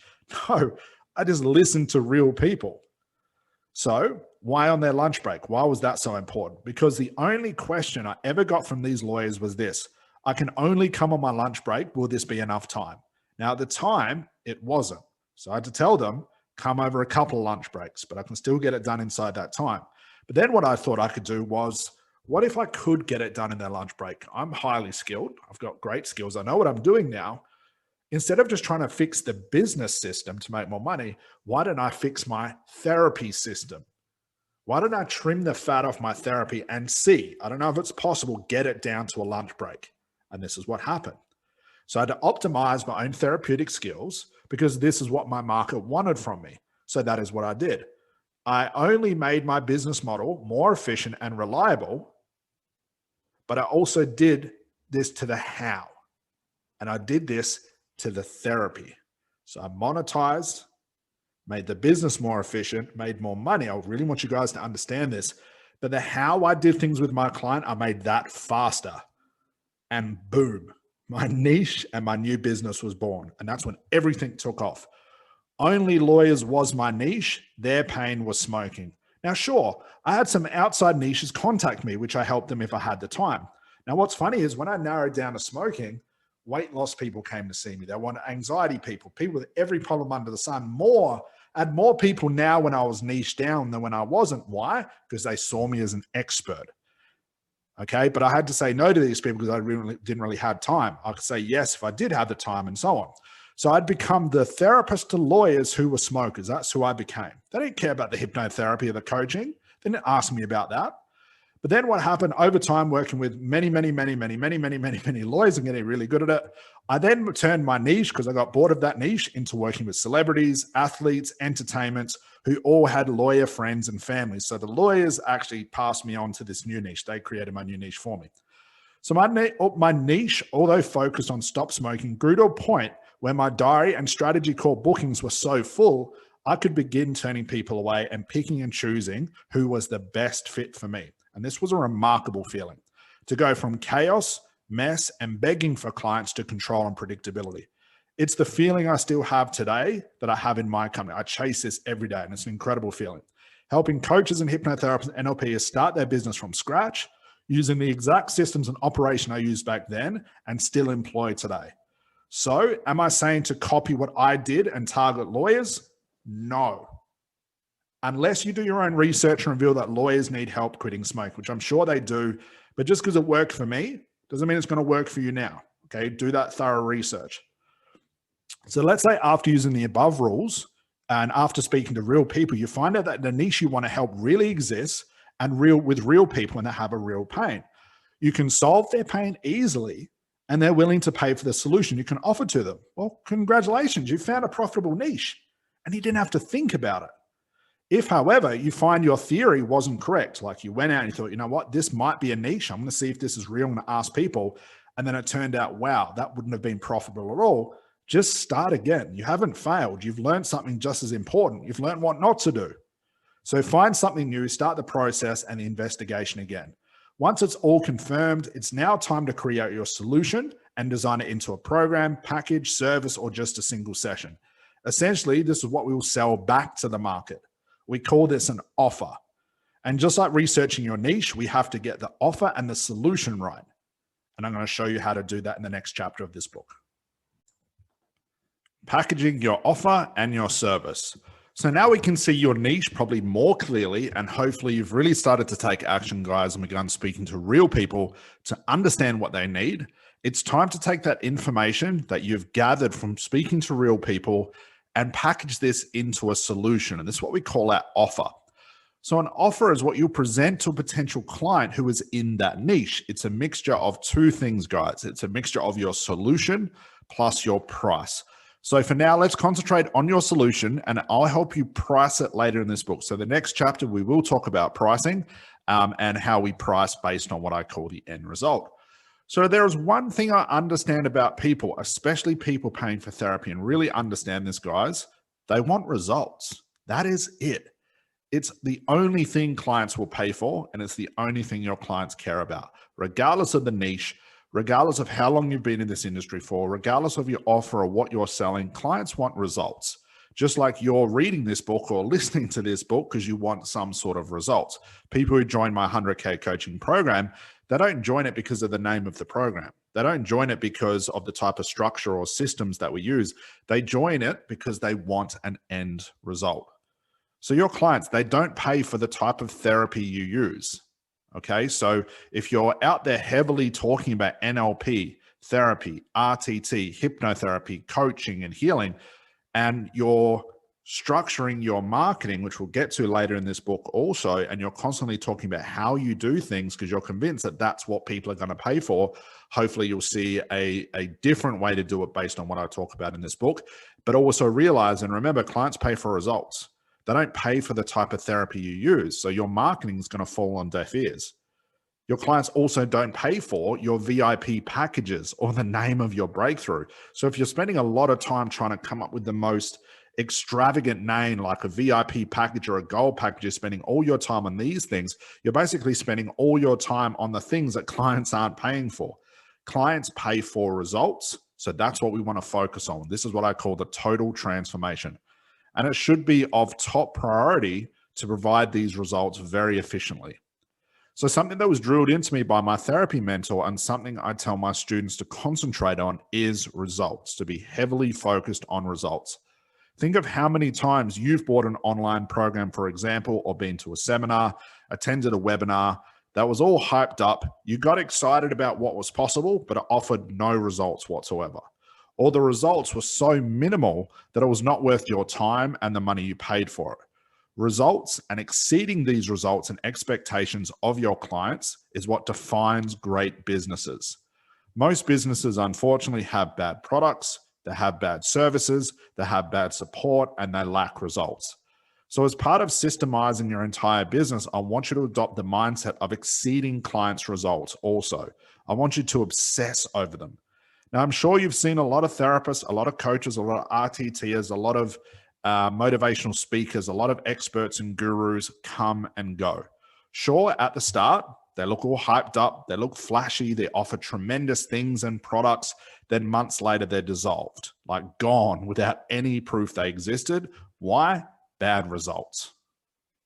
So far too much time was focused on the flash, trying to look famous on social media, bragging about themselves aligned with dozens of selfies, and less time focused on actually getting results. So they overpromised and heavily underdelivered. So concentrate on harnessing results, not the flash and not the hype, and making these results better than what the industry has ever seen before. So now back to what I was saying about packaging your service into an offer. So what typically happens is coaches and therapists are trying to sell things and therapy, the type of therapy we will use to help our clients. So they're selling such things like coaching, they're selling hypnotherapy, they're selling NLP, and selling this in time frames of sessions, hours, books, audios, and programs. And I hear all too often of therapists and coaches selling like buy one, get one free, 5 and 10 session packages with a bonus audio if you pay up front. And look, this always confused me. Because how on earth would a client know how many sessions to buy? But we asked them. Sure, we could offer some sort of suggestion if a client says, well, how many do you think I should buy? Which most would be like, well, buy as many as I have because, I've got to make money. I'm just going to sell you everything I have. But this is probably not the best way to run your business. And let's be honest, clients don't have an interest in NLP like you and I do, guys. They don't have an interest in coaching, and they don't have an interest in hypnotherapy. They're not educated the way that we are. They haven't made the connection that hypnotherapy and coaching or whatever can take them from where they are now to where they want to be. Okay? And they sure aren't deciding to buy your services because of the type of therapy that you use. So here's the bottom line. If they were interested in NLP and hypnosis and coaching, it's probably because they want to become therapists themselves, just like you guys. So as I said, where most will sell therapy, coaching, time, sessions, and things, I recommend you just sell results and sell better results than your competition. So the perfect solution to a client's problem is the fastest solution with the least amount of effort and moving parts. So what do I mean by this? Well, in fact, it's the best way to design your services and results is it includes a speed element. So here's an example of the value I'm talking about by adding speed, less moving parts, less effort for your clients. So imagine this scenario. You have an infected tooth and you're in a lot of pain. You go to a dentist and he says it will take him 20 minutes to completely heal you, make your mouth, teeth, and gums 100% healthy and clean. You'll be absolutely pain-free. 20 minutes, that's what it's going to take him. See him one session, 20 minutes, but the total price for that is $2,500 total. So think for yourself, is 20 minutes worth of work worth $2,500? The other side of that, you can go to another dentist that said it will take him 7 visits at 1 hour per time, so 7 hours total, but the cost for that is only $1,000. Which one do you pick? Do you want to be pain-free as quickly as possible, but know you have to pay more? Or do you want to drag out that pain over several sessions just to save a few dollars? Well, hopefully, just like your clients, you've agreed that clients are time poor and they hate pain. So hopefully you chose the first scenario. So if they have a choice to get the same results with another therapist instead of you in half the time with no homework and no effort, you'll lose that client. So let's put it in some context. Let's say, for example, we've got 2 therapists. One is you and one is your competition. Here you are saying, I can help you, let's say, quit smoking. It'll take 10 sessions at 1 hour. I know it's not really going to take that long, but bear with me. 10 sessions at 1 hour. Okay. You'll get homework, you'll get audios, you'll get emails from me. You'll get, what else could you give them? You give them diaries. You'll give them a free pass to your next online training. You'll give them a webinar and a workshop to go to. You'll give them all of these types of things, but it'll cost you $1,000. Okay. So now we're trying to sell based on the value, like how much stuff can I give you? More time, more session, more things. But if I put you next to my competition, let's say the competition was me, and I charge $1,500 with no homework, no audios, no nothing like that, and I can have you being a non-smoker in 45 minutes. You only have to see me once. Who do you think is going to get that client? Well, more than likely, I'm going to get that client. So I call this strategy my MOS. This is a term that I coined to really demonstrate this example. MOS, minimum optimum service. What's the quickest possible breakthrough your clients can have with the least amount of effort and time? Clients are time poor, they hate pain, and they are lazy. So here's another analogy to explain the MOS. Imagine you've invented a pill that when swallowed, it would make you a millionaire within 30 seconds with a 100% success rate. I really wish that pill existed. I wish someone would actually make it. So do you think you could charge a high price for this? So one pill, instant millionaire, 100% success rate, 30 seconds to become a millionaire. All you have to do is just swallow the pill. Do you think you could charge a lot for that? Well, of course you could. It solves a problem with speed. If we put your pill next to another pill that said, swallow this pill and it'll take 30 years to become a millionaire, and it's the same price as the other one, who do you think, or whose pill do you think is going to sell the most? Of course, the one that has speed. Now, therapy and coaches have been sort of brainwashed with the old model, which is more sessions, more time, more hours, more. But I'm here to say that more model is broken, as I'm about to explain in further detail. And if you're running that more model, this is the reason why you're running out of time to make more money in your business, to get more clients, to do all the marketing and all the things you have to do to get clients. This is the one big reason. This is another reason why therapists and coaches fail. So think of the effort involved to become a millionaire just by taking a pill. All you have to do is pick up the pill with your fingers, put the pill in your mouth, swallow the pill, wait for 30 seconds. 30 seconds later, you're a millionaire. No effort involved. Speed and no effort. So this pill would ruin every single course or strategy out there that claims to, help you become a millionaire. And look, it's a stupid analogy, I know, but hopefully you see my point. You want to aim for pill form, MOS. I often hear it. My clients used to say this to me as well, and I've had other therapists say this, and this really demonstrates this with a lot of context. Have you ever had a client say to you, well, I wish you could just wave a magic wand and I'd become an instant non-smoker, or I'd instantly overcome my anxiety? Now, there's giving you a stupid analogy, but there's some sort of truth to that. Why can't you get as close to that as possible? Why shouldn't you try and create a service that gets as close to that as possible? Although it's a silly thing that your client's saying, in it is a lot of truth. So you want to aim for this pill form. You want to be able to aim as close to that, Harry Potter wand on the head and, gone, no more anxiety. You want to aim for that, guys. Okay. You don't want to aim for time, hours, things, sessions, and homework. You do not want to extend the transformation just to add more things. Another example of this, because I really want to drive this point home. Let's say your goal was to get drunk. Would you go to the bar or you go to the bar and you've got the choice of 2 drinks?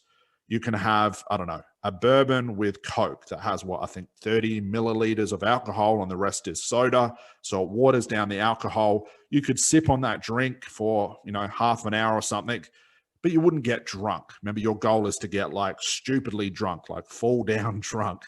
That's the first drink you could order. But if you wanted to get drunk and the second drink you could have is just a shot, straight alcohol, which one do you think is going to get you drunker quicker? It's the same thing here. We have to make our therapy potent. We have to make our service potent. The quicker you can get results with clients, the more money you'll make. And that's just fact. Okay. You don't want to aim for more time, hours, things, sessions, and homework just to extend the transformation and bloat it. So remember, MOS, minimum optimum service, the quickest possible breakthrough your clients can have with the least amount of effort and time.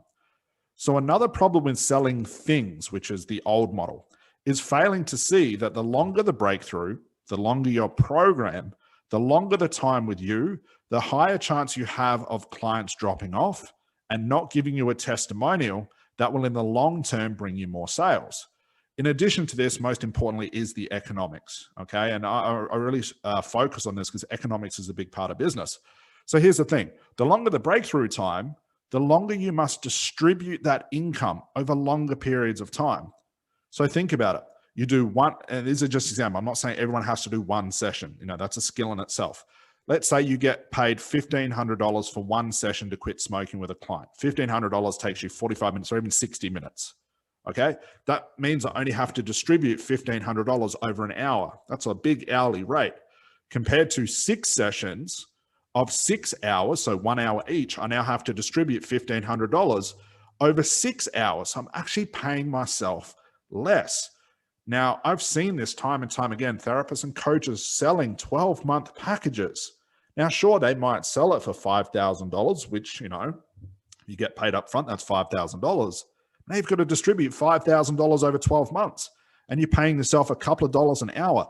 It's not worth it long term. So you always want to think, how can I do the least amount of work without cutting corners? Remember, results matters, where I don't have to distribute what my client pays me over longer periods of time so I can get paid more. It's better economically for your business. I've got a diagram there I want you guys to check out that really demonstrates what I'm talking about.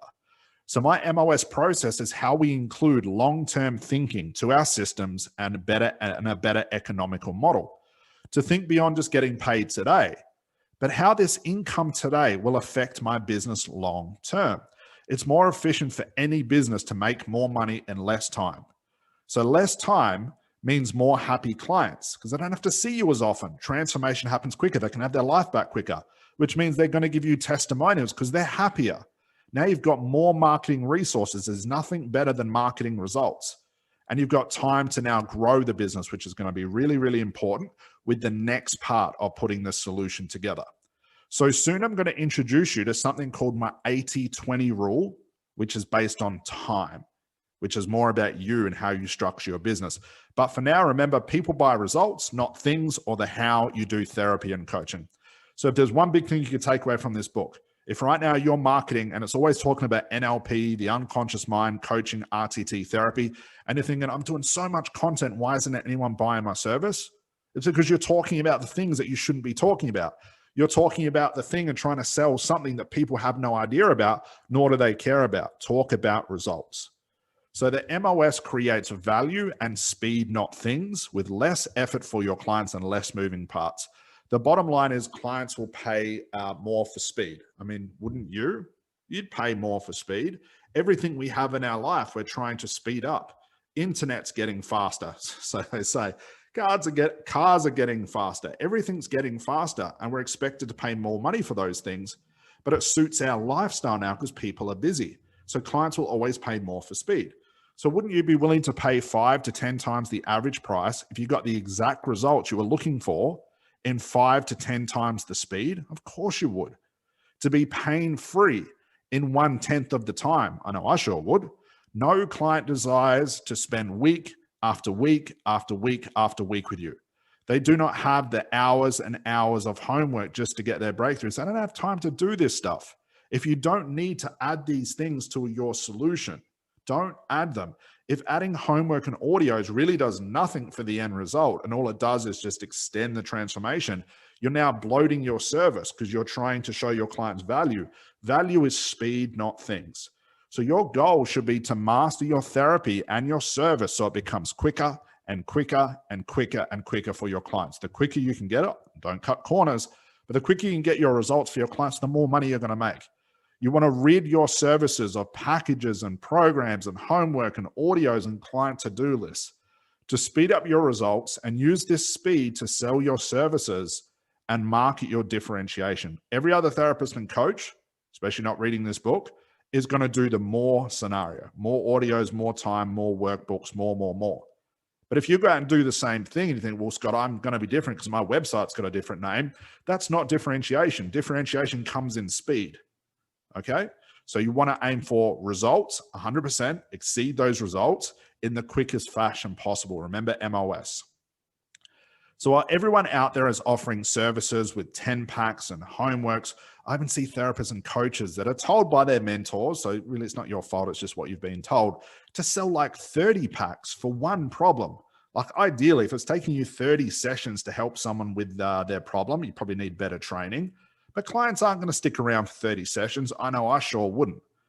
Okay, so while everyone out there is offering services and 10 packs and homeworks and audios, you offer a 1 to 2 hour breakthrough so your clients have never see you again. Okay, that's if it's possible. That's just the scenario. Always aim to sell your clients less at a higher price and make sure you can get a client their result quicker. So I've given you 2 examples here. Please have a look at these. So you have a client's current situation. But in order for them to get their desired situation, they have to do so many things. They've got to jump through so many hoops with you. There's too many moving parts, too much effort for them, too much time, takes too long. They're not going to follow your instructions, which means that they're not going to get the end result. They probably want a refund later, and they're definitely not going to give you a testimonial. So that's the example with no MOS. The MOS scenario is client's current situation is pain. They want to move to their desired situation, but do it in a way where there's least effort, least moving parts rather, and least time, MOS. So remember, my lawyers wanting to quit in their lunch break. This became my MOS and my marketing differentiation. So say it with me, guys. MOS, minimum optimum service. So you might be thinking, look, Scott, I get it, makes sense. I get the MOS, but how do I use it? How do I trim the fat of my sessions and my service? Well, here's the thing. At the beginning, it's going to be tough, but it's meant to be. Transitioning to the MOS model is going to go against everything you've probably been taught, even while you're being taught to be a therapist. So transitioning to this MOS model takes some effort that will definitely pay off long-term. However, remember we talked about niching before? Thanks to working with just one niche and mastering how to solve one problem, the best in the industry, we can track how you work with clients and now optimize your therapy also. Meaning that the more you work with one specific niche over and over and over and over again, the more you can see where your service is bloated, where it's too long with too much things, hours, and fluff. you can begin to trim the fat from your services, packages, and programs, etc., and shorten the breakthrough time. Now, this doesn't mean to cut corners. That's not what I'm saying here. It means to take things out that bloat time, things that don't need to be in the breakthrough, and or even automate some parts. That's what a lot of our students do. So you don't have to do all the parts manually. Thus, your breakthrough gets shorter and shorter and shorter, and the MOS presents itself naturally. It's like when you first started to drive a car, there are a million different things you had to keep an eye on. But now, and hopefully you don't do this, you can drive the car, you can listen to the radio, you can talk to somebody. Hopefully you're not on your mobile phone, you're drinking a coffee at the same time. No problems. But it didn't start there. You've MOS'd the way that you drive a car now. The same thing should be done with your therapy and coaching. And guys, here's a little secret. You can charge more for faster results, and that's just fact. The MOS demands a higher price. Time costs money. Less time makes money. Now, when we get to the pricing section of this book, I'll show you how to adopt this mindset and apply it to your pricing also. But for now, all you need to know is this. The shorter the time, the less effort with your clients need to expend, and the less moving parts, which is less homework, audios, journals, time, sessions, and things like this, demand a higher price. Now, let me talk to you about my 80-20 rule, because it really encapsulates another version of this MOS process. So my 80-20 time rule defines my MOS process and defines your entire business. So here's the rule. 80% of our time running our business, growing our business, and only 20% of our time with paying clients. Now you might be thinking, well, hang on, shouldn't I spend 80% of my time with clients because that's where I make money? Well, the answer is actually no. So why is this the case? Well, let me give you a clear example. Let's imagine that it's the month of March. And I'm laughing when I'm saying this because this is how my business used to be. And you'll probably see this in your business as well. Let's imagine we're in the month of March. Now, what will make a great profitable March is the momentum of the marketing, the action, the lives, the content, the YouTube, the Facebook, Instagram, whatever you're doing right now, all the momentum of that marketing, the action taking that you did in the month before in February. So if 80% of your time was completing your social media, CGAs, I'm going to get to in this book what you should be doing, taking strategy calls, making YouTube video, completing organic outreach, et cetera, all the inputs and actions tend to show up with sort of a delay. So let's say, for example, I do a YouTube video today. I might get 1 or 2 strategy calls booked today. But I know after about 3 or 4 weeks of that YouTube video starting to build up momentum, start to get seen by more people, I'm going to book more strategy calls later. So if I do that YouTube video in February, I'm going to get the biggest result in March, then April, then May. And all along that time, I'm not just creating one video, I'm doing multiple things at once. We're allowing momentum and for more eyes to see my content, knowing that I'm going to get results later from it. But everyone's after that, if I make one post, I'm going to make $10,000 from one post. That's what everyone's going for, but that unfortunately doesn't exist. So hear what I'm saying here. If 80% of your time was completing your social media, your CGAs, client getting activities, taking strategy calls, making YouTube videos, completing organic outreach, etc., all of these inputs and actions tend to always show up with a delay. The things you do today would not show up until tomorrow. That's a little saying I like to live by. In our case, it's usually like the following month or even like the following fortnight. The momentum of numerous CGAs daily. But for most, they spend 80% of their time with clients. Due to bad pricing and packaging of their services with too much stuff, they have no choice but to see back-to-back clients just to pay their bills. Like I've said at the start, I've seen coaches and therapists charging $27, $50, $100 per session. Now, the only way they're going to get by is by doing back-to-back clients.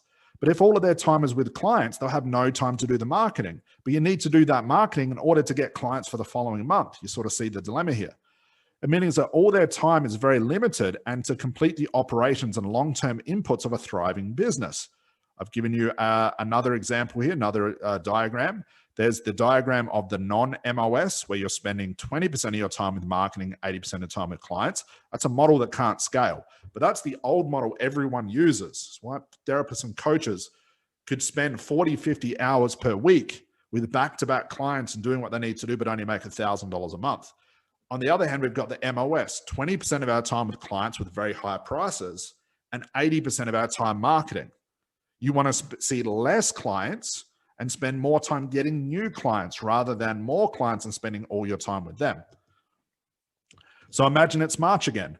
All your time in February was sitting back to back with $100 clients, giving away free and pro bono sessions and completing time-wasting activities. Any input that you cannot control the output means that March is going to be less than profitable. Why? Because you spent all your time in the wrong places. But because you're broke with no clients in March, you attack social media with 80% of your time because you've got no clients because of the marketing you didn't do the month before. And now April begins to thrive. But because of your bad packages and programs that are far too long, you neglect your social media and May hits a deficit again. I want you to look at your last 6 months' income. Did it go up and down, up and down, up and down? Welcome to my entire business when I first started. I had ebbs and flows in my business and my income. And this is probably one of the common reasons for therapists and coaches as well. And this is exactly why the MOS is all screwed up. So because of your bad packages and programs that are far too long, you neglect your social media, don't have time because you're back to back with clients just to pay your bills. And now May hits a deficit because you didn't spend the time in the right places. And all through the year, 1 month is great, the next is not. The next month is great, the following after that is not. Up and down, up and down. The following month is great, and the next was even worse, up and down, up and down. You go from January, you're pissed off and depressed. February is great. March is bad. April is great. May is bad. June is great. July is bad, so on and so forth. Up and down. There is no consistency with your income. If you know without a shadow of a doubt you've got no consistency in your income, this is why. You can solve this by just adding the MOS. So the ebbs and flows of your income continue until you recognize this rule. So if you ever wondered why your income goes up and down each month, now you know why. Your 80-20 rule was configured incorrectly. Either you get with the rule or the rule gets you every single time. 80% time with growth, sales, social media, scaling, optimization, and operations, all the things to grow the business, and 20% of your times with your clients. Fewer clients, more money, and more time for consistent growth. Value versus pricing. All right, so up in this point of the book, guys, first I want to congratulate you for making it this far. Now I want to get into one of the most important things in this book, and one of my favorite things is starting to talk about pricing and value. So make sure you're paying close attention to this. So right at this point, niche, check. MOS service and offer, check. So now it's time to cue the Jaws movie soundtrack. Let's talk about pricing your MOS offer. So remember, MOS, minimum optimum service. How do we price this? If we're not selling sessions, time, hours, things, workbooks, programs, and anything like that, what are we selling and how do we price this thing? On top of that, how are we going to price this thing if we can get quicker results? And knowing we're not going to give our clients more of our time, because remember, more just bloats our service. So we are really doing everything backwards. If you ask 10 out of 10 hypnotherapists and coaches that are either not in my program, have no idea what I do as far as the new strategies we're teaching the entire industry, and this new model that we're teaching you in this book, they will all tell you, I sell sessions, hours, time, and things. However, I'm struggling to build a business. So it stands to reason, if everybody's doing that, which is the old model, why would you follow? If you want to make it in this business as a therapist, as a coach, you have to do something different. It always surprises me how everybody follows the broke therapists and coaches, because that's the model they've been taught as well. And again, it's not your fault. It's just what you've been taught. But the difference is between most therapists and coaches struggling to make maybe $1,000 or even $1,500 a month compared to our students that are doing $1,000 per day. We even have some students doing $40,000, $50,000 per month. No Facebook ads, no Google ads, no funnels, no marketing costs whatsoever, but just following every element in this book and obviously in our program as well. So let's dive into this. So this is value versus pricing. So by far the most misunderstood and confusing strategy to plague our industry is this. But don't worry, with systems and MOS thinking, it's going to be really simple. So we've applied the systems thinking to our price. to our price. We've applied it to the system itself. We've also applied it to the MOS. So now we're thinking in terms of being successful and thinking in systems terms. We're going to do the same thing with your price. And it's going to be really, really simple. As I said previously, most will charge per hour, session, time, packages, programs, and things. Hopefully I've made my point abundantly clear of why we do not want to be doing this. So we know now that we are charging on the end result. And we're going to package this quote unquote end result with the MOS process. If you don't remember what that is, just go back to the previous chapter. So why do most get their prices wrong, just like I did? Why do most have 8 different prices, discounts, and options? It's because of the way they perceive value or the transformation they provide. They see things in terms of numbers, things, hours, sessions, and time. Like if I give my client more, I can charge more, but actually the opposite happens, as we found out. Not the value and the end result, which it should be. So they're pricing on all the things, we price on value. So here's the bottom line. Most business owners, entrepreneurs, coaches, therapists, people in general that are running a business greatly undercharge for their service, struggle with scale, too much to do per client, so they run out of time, and wait to get paid after each session, which is an absolute nightmare when tracking and accounting your business with cash flow collected on the day over revenue later on. So I'll be the first to say this too. Payment plans suck. Do not offer payment plans. No matter how good your client contracts are, trying to collect payment plans is an absolute nightmare. Imagine spending 80% of your business growth time, which we talked about before, chasing people for money. Look, I hear horror stories of $200 client payment plans split up over monthly payment plans of $50 each. And I hear this, but guys, I also did this as well. And I was living off $50 a month trying to chase up a client for $200. Imagine living for your next $50 and designing your whole life around that next installment. But what do you think happens at the end of the month when they're supposed to pay you? Scott, I've run out of money. I forgot to pay you. Can I double it up next month? And you say, yeah, sure. But inside, you're absolutely devastated. Following month comes up, you think, well, at least I'm getting paid $100. Then they only send you $25 off and say, well, I was short again. And month after month, absolute nightmare. So like I said, imagine living for your next $50.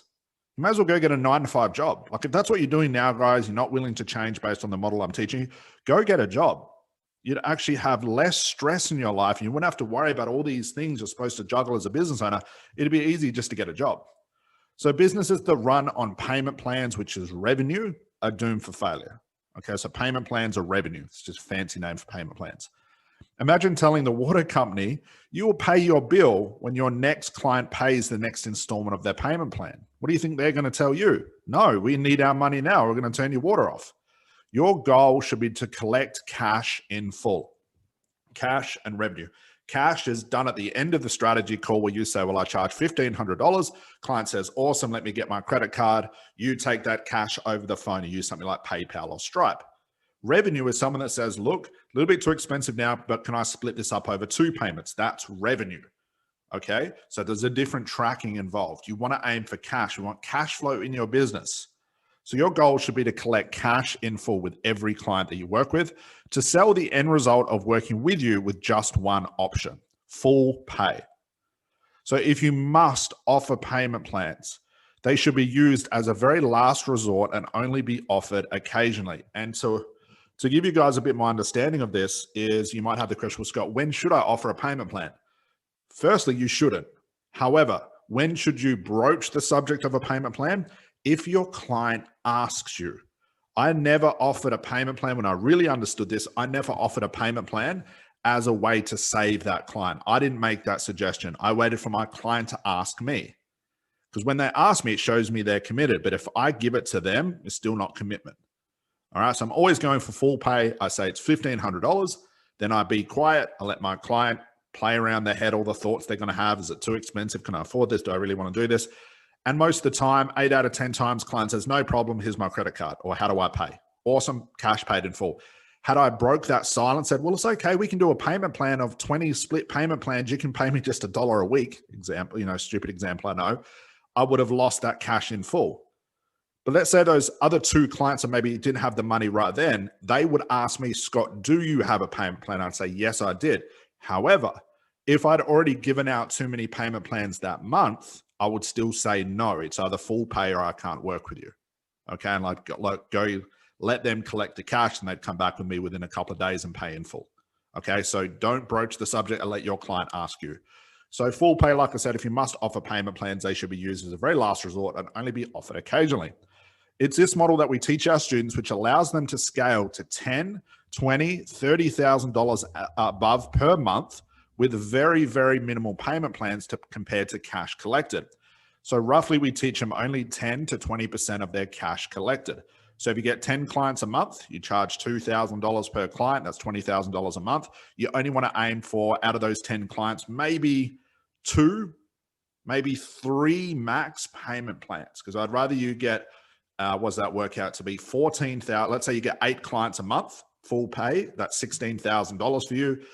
It's okay to have that last $4,000 split up into like a 2 split or a 3 split. Don't go beyond a 3 split. Don't do 4s, 5s, 6s, and 10s and beyond. 3 split max. Each time you split a payment plan as well, you want to add a little bit more to it because it's a bigger risk. So ideally, I don't talk about this in the book, but I actually should have put this in the book, but I'll talk about it now. So let's say I've got a split of $2,000. I would tell my client, okay, look, I can split it into 2. The first payment will be $1,200. That's the first thing you have to pay me today, $2,000 in full, okay? And the last is $800 on the second payment. I want to try and collect as much of that cash up front as possible. If I'm going to split it into 3, what I would tell my client is, okay, normally it's $2,000 paid in full, but if you want to do a 3 split, it's like $2,800. So I add quite a bit onto that third split because I want my client to say, wow, that's really expensive. I may as well just pay in full, or I may as well pay the 2 split. So 3 split, I'd go over and beyond by adding so much money to it where it seems ridiculous, but that's by strategy because I don't want a 3 split. That's too much time invested for me to collect that payment. There's a bigger chance of the client leaving and not paying me later. So I may as well try and collect that money in cash in full right at the start. Hopefully that makes sense, guys. So like I said before, this is what we teach our students. Okay, so imagine $30,000 per month, which is life-changing. And guys, don't let these numbers freak you out. There's a system to this. If you're struggling to earn $1,000 a week, $1,000 a month, so will the students that were now earning 10, 20, 30, 40, 50 grand a month. They were just like you. They're no different. They just followed the system. They were running the old model of no niche, random clients, pay per session, hour and time, red ocean, too much competition. They were just like you. They are no different. So the students I'm talking about here, the testimonials you see, the videos you see about testimonials, these students are exactly the same as you. Some are less qualified than you guys. They just decided to take the leap and actually do something important with their business. So like I said, imagine $30,000 per month with only 1 to 3 payment plans, with most of that split payment plan collected on the day after one strategy call at 7:30 ratio. That is awesome. But I would not want to do $30,000 per month all on payment plans because you're getting no cash flow into the business. So when you're doing that, your bank account will love you. Your business will love you. Your family is going to love you, and so will your accountant. So full cash on the day over one strategy call is what to aim for every single time. Now, I've got an important diagram here I do want you guys to check out. So off to the left here is the way you want to do it. So full pay at the end of the strategy call to book a spot in your diary. Okay, the opposite of that is no invoices, no extra call or email. What I mean by this is if someone says, yeah, I'm going to pay you on the day, but I'll pay you by the end of next week. And then they message you halfway through the week, say, can we do an extra phone call? Can you send me an email with a breakdown of what I'm going to get? Can you send me an invoice? No. At the end of the strategy call, which we only give our clients one chance on a strategy call, it's either full pay now, or you might have to go find another therapist. You miss out a spot in my diary. You have to be an expert, guys. You have to stand out as the expert in your niche. You have to make your clients believe, okay, I've only got one chance with this person. If I screw this up, this therapist may not pick me as my client, as their client, which means I'm going to miss out. And there's no other expert that can help me. So I better do everything I can to convince this therapist and coach on the phone that I'm the right fit for them. And as part of that, I'm going to pay in full. That's the relationship you want to have with your clients. Your clients need you more than you need them. That's the attitude you want to have. Okay, so guys, no invoices, no follow-up email, no split payments over 10 to 20% of their entire clientele. For every 10 clients per month, allow max 2 payment plans of 2 split options only. And remember, they are charging in the vicinity, our students are charging in the vicinity of $1,500 all the way up to $5,500 per transformation, not by the session, not per the hour. And guys, I'm even going to give you this as well. The higher prices, we got some students doing $5,500 per transformation, and they're only seeing their clients for a couple of hours. That's what I'm talking about. But the old model would suggest that if I charge $5,500, I've got to do like a 24-month coaching package and see my client every single week, plus homework, plus no. Like I said, back in the day, $1,500 to work with me for an hour. That was it. No audios, no homework, no catch-up, no extra emails, no nothing. It was get the job done, help them solve their problem, let them get on with their life, and it's $1,500. Okay?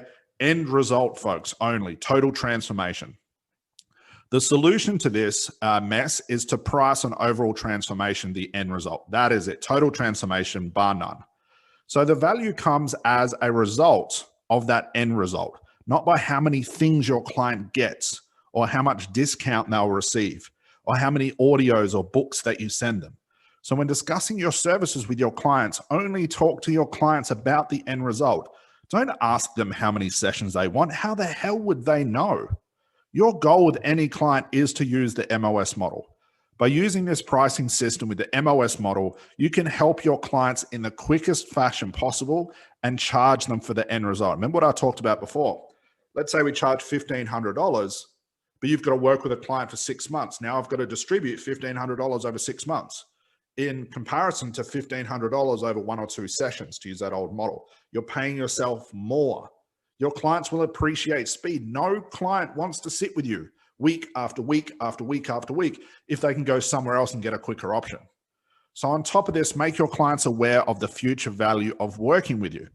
So we know as therapists and coaches that our service has a snowball effect. This is very interesting. So we know that once we fix one problem, you may have noticed this with your clients. You notice how you fix one problem in their life, and then maybe a week or so later, they come back to you and say, oh my God, all these other wonderful things have happened in my life. This has happened, and this has happened, and this is great, and this is great. It's all thanks to you. If you don't charge for those extra things, you're missing out as a business owner. So like I said, it has a snowball effect. I always say problems hold hands with other problems. So once we fix one problem, all the associated and connecting problems also disappear. So my question is, why wouldn't we charge for these things? Here's a quick exercise to help you see more value in what you provide. So write down the initial problem you help people with. For me, it was to help my clients quit smoking. Now, I could have just charged them for that. Quit smoking, no problems. But I know once they quit smoking, all of these other positive things are going to happen. So I'm going to charge for those things. So what you want to do, now write a list of all the future benefits your clients will experience by overcoming their problem. With quitting smoking, my future benefits looked like this. So there's a quick diagram here. I recommend you just write this out. So I've got quit smoking, that's the main problem. But I know if they quit smoking, they're going to have improvements in their health. Money is going to be saved. Food's going to taste better. Improved blood flow and circulation. Less chance of smoking-caused diseases. More confidence. Improved gums and teeth health. Less chance of kids smoking. Control over cravings, etc., etc. I could make an exhaustive list of 50 things here. And I'm going to make my client very, very aware of these things. It's not just the smoking I'm solving. These other things will happen as a byproduct. So I'm going to charge you for these things because I know they're going to happen. So let's say, for example, I charge for quit smoking only, and then they want to go to, let's say, another therapist to help with their weight loss. But let's say, for example, so I've got some context, by quitting smoking, they also lose weight, which can happen. I've seen it happen. But if I only charge for the smoking, then they go somewhere else, another therapist to lose weight, I'm just going to charge them for that anyway. I should have, because I know it's going to happen. It's going to be the reason I helped them. That's the reason why they lost the weight as well. So I'm going to charge for that thing. It's an extra added benefit. Okay. So with all these additional things, why wouldn't I charge for these things? These things are worth money. Improvement in health, money saved, food tastes better, et cetera, et cetera. These are all worth money. And these are all value to my client. They're all worth money to my client. Okay. And not having to have any more emotional distress. So with all these additional things, as many as I can think of, why wouldn't I charge for these things? So if I eat a meal at a restaurant, I pay for that meal. Okay. I'm going to pay for the meal itself. If I want dessert or another drink, I'm going to pay for those things too. If I want an extra meal, I'm going to pay for that as well. If I want to get 2 meals because I have someone with me and I'm going to pay the bill, I'm going to pay for 2 meals. So if I help a client quit smoking, and as a result of this, they spend time working harder in their job and get given a promotion and earn $50,000 per year, I'm going to charge for that. So finding your client's motivation for overcoming their problem will give you the exact criteria to discuss with them to help you justify your higher prices than the average price. Plus, if your breakthrough using the MOS model is 5 times faster than everybody else, you now have more reason to justify your higher price also. It's as simple as making your clients aware of these extra things. Speed and future value helps us price our service higher. Now, in saying all this, I want you to realize how important this part is. I know it's noble to help people. I know it's a great feeling to help the less fortunate and try and help a larger selection or section of the population. But you are part of that population. How good of a therapist could you be if you're struggling to pay your bills? Low prices and failing businesses are causing more coaches and therapists to return back to work on a Monday morning with some great looking certification, a large training and education debt, and no return on their investment. Now, I'm sure your guru, who you learn NLP and hypnotherapy and coaching and RTT, I'm sure they sold you this dream. Of course they did, because they're trying to sell you a course. They've sold you a dream that as long as you're certified in this, you have masters and clinical in this, everything else will fall into place. Clients will come kicking down your door. They've sold you a dream. When you leave that certification, they don't care if you succeed or not. That's the truth, because they're not running a business where they're showing you how to run a business. They're just getting you certified. You just become a number to them. Okay, it's shocking to say, but that is the absolute truth. Whether you go back to a job of 9 to 5 on a Monday morning, it doesn't concern them. All they've done their job. You've paid for their service, which is fine. They've given you your certification, being certified. But if you do nothing with it, you've been sold this dream. If you don't do anything with it, and you don't have the skills and the systems and the process stuff I'm talking about today, you won't make money. Now, if you look at this dream that they've sold you, if you were to do some investigation into their business, look behind the scenes. They don't run their business completely off just having certifications and having mindset. That's what every business owner says. Or experts say, gotta have the right mindset. That's how you run a business. Rubbish. We've already talked about that. But if you look behind the scenes of a big education company or a seminar company, what do they have? Sales teams, processes, time management, systems, prices, products. They have a niche. They have social media. They're running ads. They're doing all of the things that they're not telling you to do. So they're doing all of these things behind the scenes to get you in the certification in the first place. But then at the end of their certification, they say, all you need is the certification. So don't always listen to what people tell you. Look at what they do. Something I tell all of my students. What I'm teaching you to do in my 100K coaching program, my therapy maximizer program, is exactly what I do in my company. You'll be able to see everything I do because you'll be doing the same thing. You'll see and think, oh, wow, that's why Scott said that or does that or does that or does, because I'm doing the exact same thing. I tell all my students this. The only thing difference between my business and your business will be the niche. Everything else you're doing is exactly what I do in my company. And what does this do? It's an authentic way to look at a business owner who actually uses the strategies they teach you. But again, you go back to the certification company, behind the scenes, they have all of these processes going on. However, they're telling you just buy our certification and that's all you need. Okay, so there's a dissonance there. You have to look at these things. Don't just fall for what people tell you. Look at what's really going on.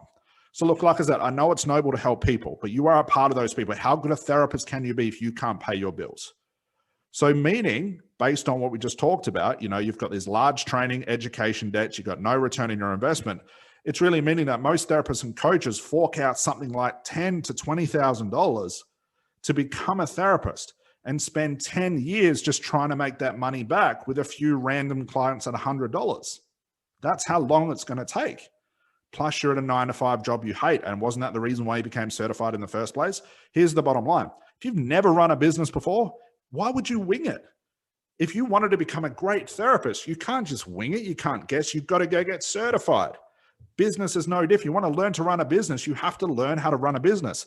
More certifications do not help you run a business. Learning business to become a business owner and an entrepreneur, you learn those things to become a great business owner and entrepreneur as well. Okay, so if you're forking out $10,000 to $20,000 just to become a therapist, then winging the rest, you can't expect more than just a couple of $100 clients here or there. Guys, at the end of the day, this is not a business. Okay. If you're not getting constant clients, you're not getting consistency, you don't have profitability in your business, you don't have cash flow in your business, you're not seeing paid clients, you don't know social media, you don't know systems, processes, you don't know any of these things, you're not willing to learn, you do not have a business. This is an expensive passion and a very expensive hobby. And it was for me when I first started as well. I had none of this stuff, but I made the decision that this is a very, very expensive hobby. I either can do something with this or I have to give up. So then what usually happens is they assume, these are the people that are spending 10 to 20 grand a year to become a therapist, getting no clients, running no business. They assume that their failing business is due to the lack of certification. That's what everybody thinks, or just a mindset thing. So most therapists and coaches will believe, I'm not getting clients, I don't have a system, I can't run a business, I'm not making money, I have to go work a 9-to-5 job. Well, the reason why that I don't have a business, i.e. I'm listening to these other gurus again, trying to sell me another certification, is because I don't have masters. Oh, awesome. I've just got to go get masters in clinical. Then I'll have a business and clients kicking down my door. It doesn't work. All that happened is your training debt goes up. Business is in a bigger deficit. No more clients attracted. Clients don't know whether you got masters or clinical, and they don't give a shit. I really want to drive this point home, guys. Okay, I get passionate about this part. Because if you can just trust me in what I'm saying here and follow this advice, I can guarantee 100%, and I don't guarantee a lot, that your business will start to work. It'll start to get paid clients because you're changing the entire model. If you're trying to run your business off the old broken therapy and coaching model that's been around for probably well over 50 years, look at the result of the old broken model. How many therapists and coaches are broke, don't have a business, going back to a job in 9-to-5? That shows you that model is broken. Okay, this is not a business, guys. It's an expensive hobby or a passion. But look, if you're just happy to have this as a passion or a hobby, you're happy just to get a bit of extra pocket money, a couple of $100 clients here or there, fantastic. Just keep doing what you're doing. You don't need to follow this because obviously that's, it's basically the law of big numbers. Okay, you get certified, you put a couple of posts out there once a year or so like that, saying you're a hypnotherapist. As the law of big numbers, you may get 1 or 2 clients here or there. That just happens out of, for lack of better words, luck. Okay. But if you're serious about this and you want to turn $100 clients randomly every month into $1,000 clients per day, you have to change the model. But you don't get more certified. You don't sit there and work on your abundance blocks and mindset all day because your clients don't exist in your head. They exist in the real world. So you have to do real world things to get their attention. Okay, so don't fall for that lack of certifications. So more certifications, more funnels, more free sessions, and more things, quote unquote things, will never fix a broken business. Bad or lack of systems and reliable and predictable processes is responsible for that broken business, not certification or lack of them, not mindset or lack of them. It's the things that you don't understand about how to be a business owner. That's the reason why you don't have clients. And hopefully you're really starting to see that, guys, and getting excited about what I'm talking about, because I know what I'm describing is exactly what's happening in your business right now. How do I know this? Because I've been in your shoes. I was there and I had to fix it. So what I'm talking about now is how I fix my own business. So look, you guys can have a master's certification in this and that and have an advanced in every training modality and brag you know everything there is to know about the mind and how it works. But if you can't get clients, bring resources and income into your business, all is for what? Sure, you can be an expert. Nothing like being an expert while you're standing at Woolworths as a checkout chick or whatever it is. But you have a master's in this, or you go collect trolleys at Foodland or something like that. That's the only example I can really come up with. But you see my point. No point being an expert, but you claim to understand about the mind and how it works.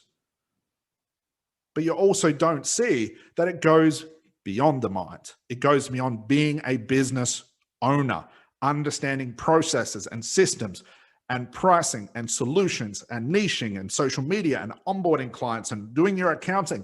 These are the things you have to learn. Some are going to be rather boring and painful, but these are what it takes to be a business owner, not more certification, not advanced in everything. Okay. Like I said, if you can't get clients, bring in resources and income for your business. Unfortunately, that 9-to-5 job becomes a real reality, guys. So remember back right at the start, I've got another diagram here of what I was doing. Okay, when I first started, I had no niche. My actions were just healing myself, free stuff, free sessions, procrastination. My conversions were just email. What was my income? Zero.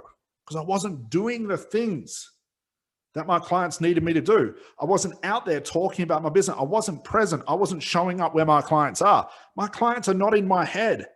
Think about this. I can do all the mindset work I want for years and years and years trying to solve my own problem, or what I thought was my problem. We know that most of our problem, or all of our problems we think, is just a guess because they're unconscious, all that sort of stuff, guys. We've talked about this before. But my point here is, if I'm spending all my time trying to master my mind and its abundance blocks and its the unconscious mind, stuff like that, what am I missing out on? The conscious activities. I have to get in front of the right clients. I have to give them the right service. I have to have the right prices, the infrastructure, the systems, the processes in the business to actually succeed as a business owner. But if all I'm doing is doing all my stuff in my head, what can I expect, guys? Okay. So remember, that's where I started. Niche, none. Actions, just working myself. Conversions, none. Income, none. What could I expect? So guys, you must think like a business owner and entrepreneur. That's my big point here. Your monthly income and sustainability as a business owner are more important than all the certifications you have or how much you know intellectually. I can guarantee you guys, you know more about therapy, coaching, unconscious mind, conscious mind. You know that theory way better than I do. I can guarantee you guys have more certifications than I have. But that's the difference. I gave up on that. That's the reason why I'm not certified. I'm not successful enough, because it's intellectually, it's the problem. Certifications is the problem. And I realized that's not the case.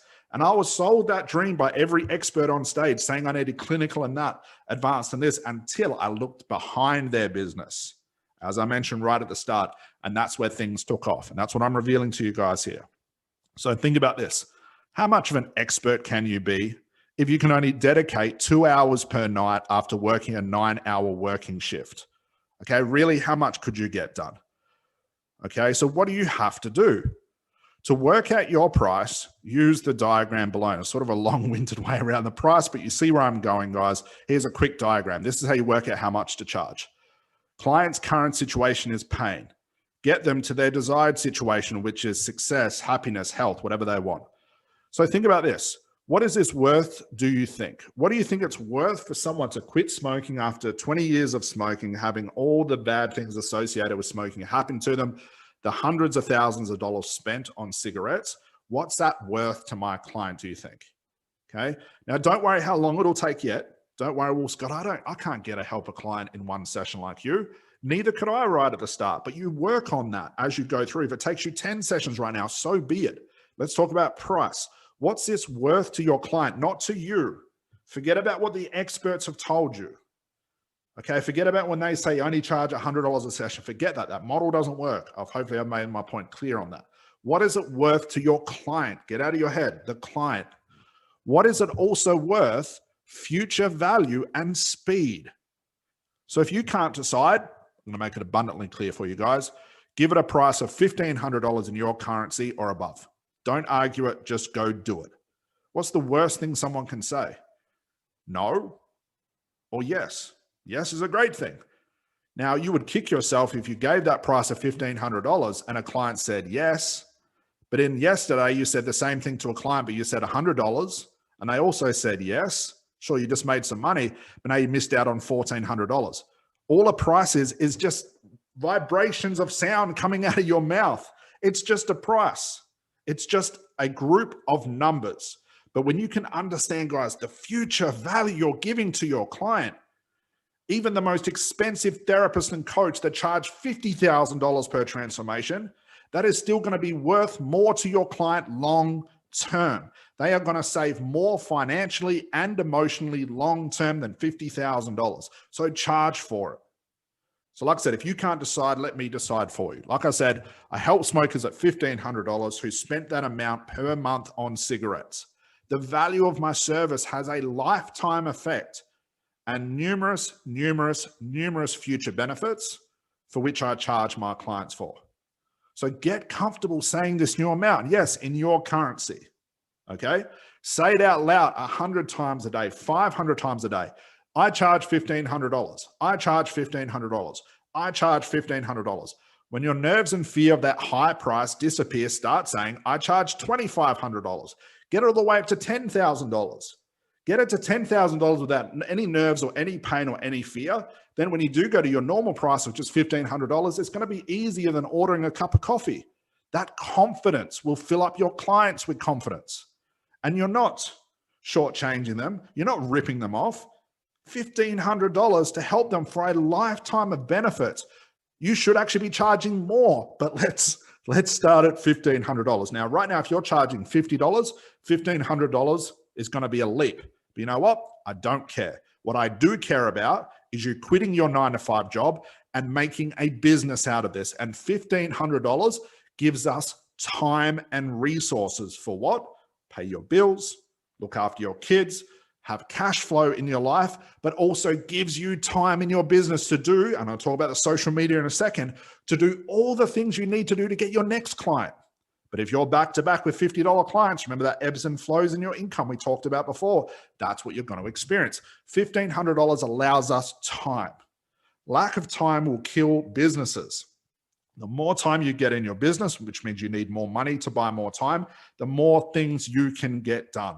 The longer you can spend with your clients if need be, because they've already paid you a massive price up front. And here's the thing, guys, the quality of client gets better. There is a massive difference in quality of client compared to a $1,500 client, a $100 client. My old $100 clients were late, were rude, wouldn't send me testimonials, always wanted a refund. They were a fucking nightmare to work with.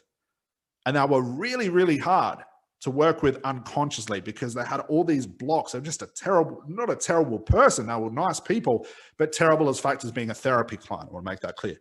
My $1,500 clients, however, they were so motivated that when they came in, they'd already paid over the strategy call. They sat down in front of me. In some cases, I could literally say to a client, I'd say, what's the problem? They say, Scott, I want to quit smoking. And I'd go, okay, just quit.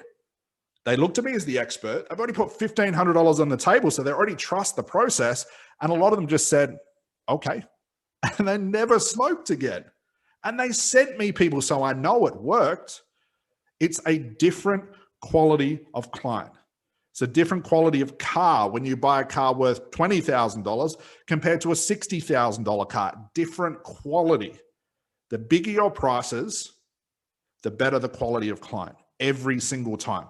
I've used this word. I don't know if it's a real word, but when you have those $1,500 clients, guys, they're 3/4 of the way therapized because they're motivated. $100 clients require a lot of motivation to prove yourself. Is it going to work? And garbage. Concentrate on the $1,500 clients. You don't need as many, so you won't be back to back, which allows you a long time to really work on this niche. So you know your service over a client's lifetime will more than pay for itself back. Your client's going to get way more value than $1,500 over their entire 20, 30, 40 year, 50-year lifetime that's left in their life. So charge for it. Okay. Now, as you can imagine, a client's always going to ask, well, how long is it going to take to get that desired situation? So I'll give you some context. At the end of my strategy call, my lawyers would say, okay, $1,500, here's my credit card. I'd take that payment over Stripe. If not, use PayPal. And then they say, okay, Scott, so what's next? I say, well, great. Let me get my diary out. Do you want to do tomorrow at 3:00 or Friday at 9 o'clock? They say, let's do Friday at 9 o'clock. But Scott, I'm curious, how long is this actually going to take? Like, can it be done in my lunch break? What happens if it doesn't work in my lunch break? And I tell them, cool, we need the lunch break for now, but let's see what happens at the end of the session. If we need another session, I'll just book you in the following day. But chances are that probably won't happen anyway. There's a lot of confidence in this. In hypnotherapy language, we call this priming your client for the right outcome, letting them be confident in your success. Okay, so easy answer. You can just memorize this part. So if a client asks, well, how long is it actually going to take? Say this, let's start with the first session and we'll go from there. My goal is to get you to your desired outcome as quickly as possible so you can get on your life without having to see me every single week for the next few months. How does that sound, client? Okay, let your client answer and they're going to say, well, that sounds awesome. Done. Book them in, get on with it. Don't need a long-winded thing. Don't need to talk about how the unconscious mind might reject your therapy, any of that. Just get it done, guys. So always bring your client's mind back to the end result, not the time element. So don't let your client leave the phone with just the time element. Always bring it back. You know, it might take this amount of time, but our goal is to get you this and this and this and this and this because this is what you've paid me for. How does that sound? Client says, that sounds fantastic. Bang. Fantastic job. So remember, The lower your price and the longer it takes to complete a client's breakthrough, the longer you have to distribute that low price over longer periods of time. You go from being excited, you just made $500 for your 3-month package, but then you have to distribute that $500 over 3 months. And now you're paying yourself about 20 cents a day, plus dealing with numerous emails, PMs, bad quality clients, Facebook PMs with concern, extra phone calls, extra support, extra everything that comes with low paying clients. Now, I want to point out as well, don't feel bad for saying no to people. Here's the one thing I realized, sure, my prices were extravagant. And a lot of people say, well, how dare you, Scott? You're a great therapist. How dare you say no to people that need your help? And I realized one thing, I felt bad about it for a second, but then I realized something. Not every therapist and coach is going to follow this system. Most are going to say, well, Scott, I can't do that. I'm going to follow what I've normally done. That's fine. They go back to default. So there's enough of those therapists and coaches out there charging $10 a session, $20 a session, $50 a session. Let those people that I've said no to, let them go to them. Okay. So it's not I'm discounting the client per se, but it just doesn't fit my business model. And I'm okay to say no. It's my prerogative to say no. It's my business at the end of the day. Okay. So plus, like I said, dealing with all the emails, the extra support, the extra phone calls, this has to be considered into the price. Okay. And unfortunately, all these low quality and low paying clients, they want more of anything and everything included in the lower price. Your business requires resource, guys, income and time. There are no ways around it. Sure, you can go from offering low prices to any client that comes along. It's your business and it's your decision. But like I said, a business requires resources, income and time. When you were certified, that training company required you to swap your money in exchange for their service. And in return, you became qualified, which always confuses me because then that same certification company, like I said, they just say you need masters and you'll be successful in business, or you need to work on your mind successful in business, but they're not telling you what they do in their company to make their business work. But they also say things like this, which always confuses me. Spend the next 6 months giving away as many free sessions as possible. But you didn't get your certification for free. You had to pay that $10,000 to get certified. But then they tell you give away sessions for free. I can guarantee they never did that. And their training company wouldn't survive if they gave their certifications away for free. So guys, don't just listen to what people say. Analyze what's going on behind the scenes. And that always confused me when gurus would say that.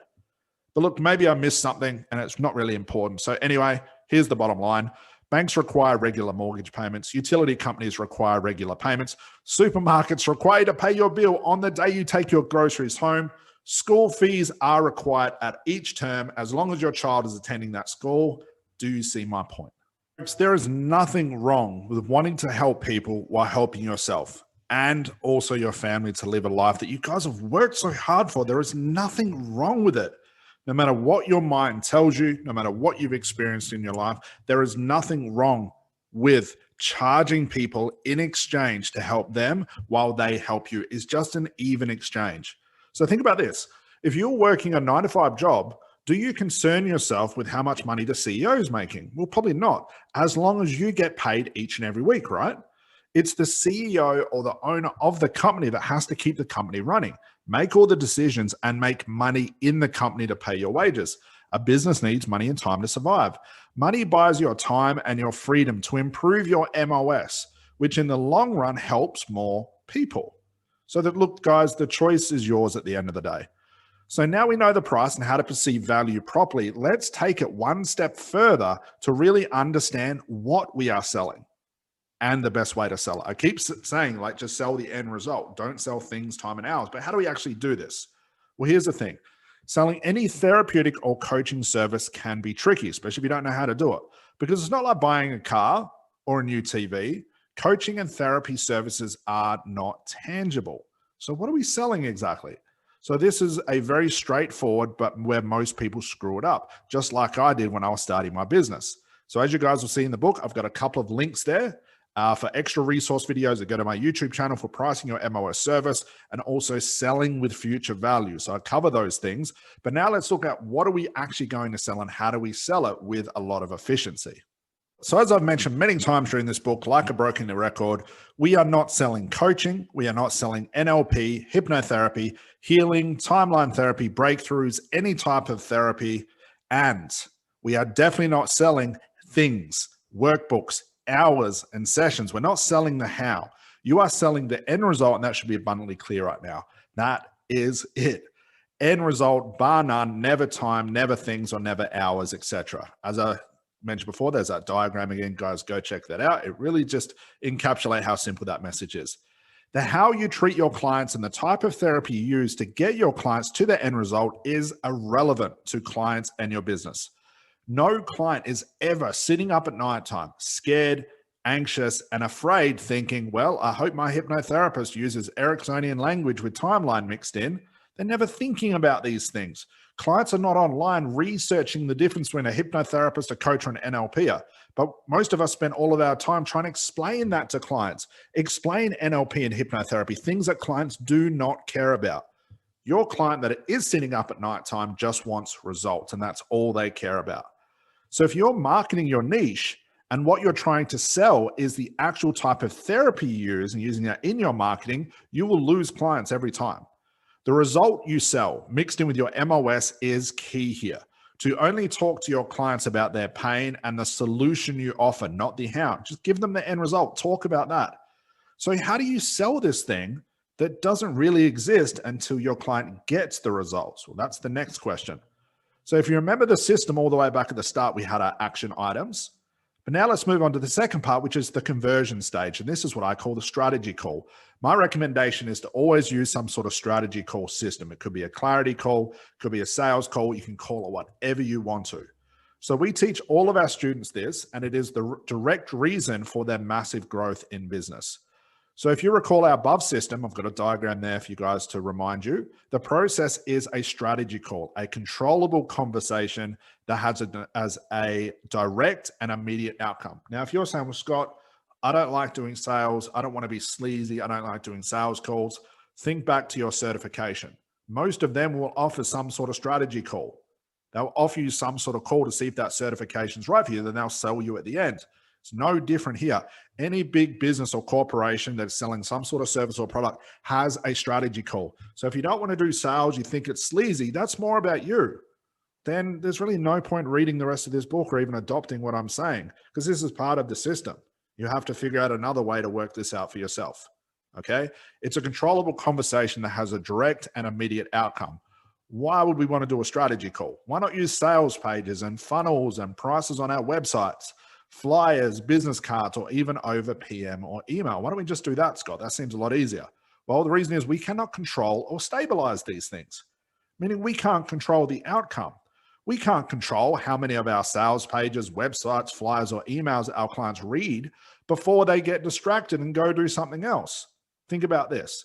If I had a potential client worth $2,500 or $5,500, I would want to control this situation. I wanted to give it my best attempt to try and make that sale. I mean, wouldn't you? If the power of decision, saying yes to you or not, is left up to your potential client who is reading your website, flyer, or email, you do not have control over this process. Using a strategy call system, however, which you can also discuss in detail, the future benefit of working with you today and kill all of the objections they might have, you can take your client through a pre-arranged journey from a total stranger to a paying client with total control, just like you would do with a therapy session. You do the same thing there. It's the same thing in business. This controlled process allows us to ask the right questions, destroy objections, and show the future value of working with you. This can't be done in a sales page, no matter how good your copy or your marketing is. How can you explain the benefits, the value, the process of how you work with a client by typing it into a sales page or funnel? Client reads a couple of lines, kids start screaming, they run after their kids. 3 hours later, they're pissed off, they're angry, they click out of your sales page and go do something else. You just lost a client. They're not going to read your funnel. They're not going to read the words, because they may read the whole thing and then go, wow, look at the price of that. That's $2,500. I'll go and find somebody else. Oh, look, you're saying you're a hypnotherapist. Joe Bloggs down the road is saying he's a hypnotherapist. He only charges $50. Well, I guess all hypnotherapists are the same. You haven't made it clear why you charge $2,500. I'm going with Joe Bloggs. That's just what can happen, guys. That's reality. So if you want to inform your clients over the phone, Make sure your clients understand what you're saying and get them fucking excited about the end result you can offer them. But don't spend the whole strategy call talking about NLP and hypnosis because they don't care about these things. Look, guys, the more control you have in this process stage and you become really good at selling your service and showing the value, you can predict the outcome, more sales. Thus, you have control over how many strategy calls you need to make X amount of money per month. So let's say, for example, you are closing 50% of every strategy call you have. So every 2 calls, you're guaranteed to close 1. And you want to make $10,000 per month with a price of $2,500 per client. You need to acquire 8 strategy calls. Simple. Okay, do 8 calls, close half of them, bang, you got your first $10,000 month. Wouldn't that be easier than waking up every day going, how am I going to get a client today? What should I say? How much do I charge? What do I do with this? How do I do this? What should I say? They're all saying no. They're saying yes. What a crazy chaos. No. If you know each and every month to make $10,000, you need to get 8 strategy calls, you would just do everything possible to get those 8 strategy calls.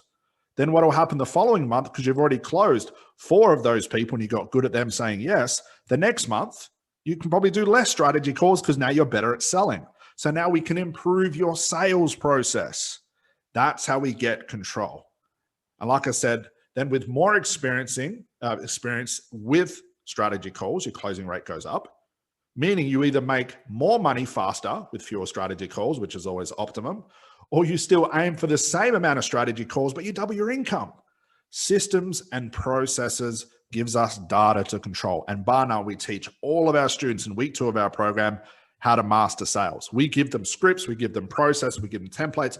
I give them something called a future value deck, which is a presentation done for them. They just show their clients and it closes. So all these students have to work out is how much money they want to make per month, what their price is, bang, bang, bang, put that maths together, really, really simple. I need to do X amount of strategy calls per month and I'm guaranteed to make $10,000, $20,000, $50,000 and beyond. Simple. Okay, systems and processes gives us this data and this control. A business lacks efficiency without data. No data means more guessing. What do I have to do today? If you're thinking that in your business, it's a clear sign you do not have control over an outcome. And I wouldn't want to run a business that way. Not if my family and my life depends on me making money. What a horrible way to start a business. So if you look at any of your month's income or lack of and cannot calculate at the start of each month how many calls you need, your business will remain chaotic and uncontrollable. Just like those big certification companies or those gurus you look up to, what's happening in the background? They're looking at this data. They have sales teams, they have KPIs, they have things they need to follow in order to get strategy calls or clarity calls booked to make money. Remember, they'll tell you it's just about the certifications, but that's the product they're selling you. That's the dream. Look what's happening behind the scenes. Okay? If you want to remain in chaos and be uncontrollable, you don't have to worry about this part. But I'm sure at this point in the book, if you're listening still, you want control. So look, if you don't have control, your stress and your anxiety increases, and then back to the want ads or signing up to drive for Uber. That's reality. You can do all the mindset work you want, pray to the universe, energy, all of that sort of stuff. But if you can't do these predictable, controllable, and conscious activities, all of that stuff is going to be a waste of time because it's not going to get you any closer to your next client, no matter what these other gurus will tell you. That's their product. Look what's happening behind the scenes, guys. All right. So when you're doing a strategy call, what are some good questions to ask? Well, guys, I'm going to give you a brief, but remember, every niche is different. Okay, but I'll give you some questions for your next strategy call to help you guys out. I want to give you as much detail as possible. So here's some questions for a great strategy call, clarity call. Don't get lost in the name, guys. It really doesn't matter. Number 1, defining your client's pain. What is it? How did it manifest? What does it feel like? What does it look like? Tell me about it. Get some information. Number 2, if that's your pain, what is your desired situation? Number 3, why do they want that desired situation? What is their motivation? Number 4, how come they cannot get there themselves? Why can't they get to that end result that they want? Why can't they get it for themselves? Why do they need your help would be number 5. Number 6, what would life be like 6 months from now without that pain? Number 7, then you offer your price. See, most people do the price at the start. No. Go through this journey with them. Number 7 will be offer a price and prove the future value of working with you today. Number 8, overcome objections over the phone. Don't get off the phone until you've destroyed all of them. Lastly, At the end of that call, take full payment of the credit card over the phone, move on to your next strategy call. Now, good luck trying to put that into a sales page or an email with an invoice. Okay, if you can do it, please contact me because I'd love to be able to see it, but I also want to see your close rate on that as well. Okay, so where are we right now? Very, very simple processes. Hopefully I really started to have you think differently as a business owner. Now we're moving towards the end of the book. Now let's look at something called long-term and short-term social media. Okay, so we've set up the system, we understand the conversion, but what is this social media I talked about where I was like, how do we actually get these clients? Well, to start, let me do a quick recap.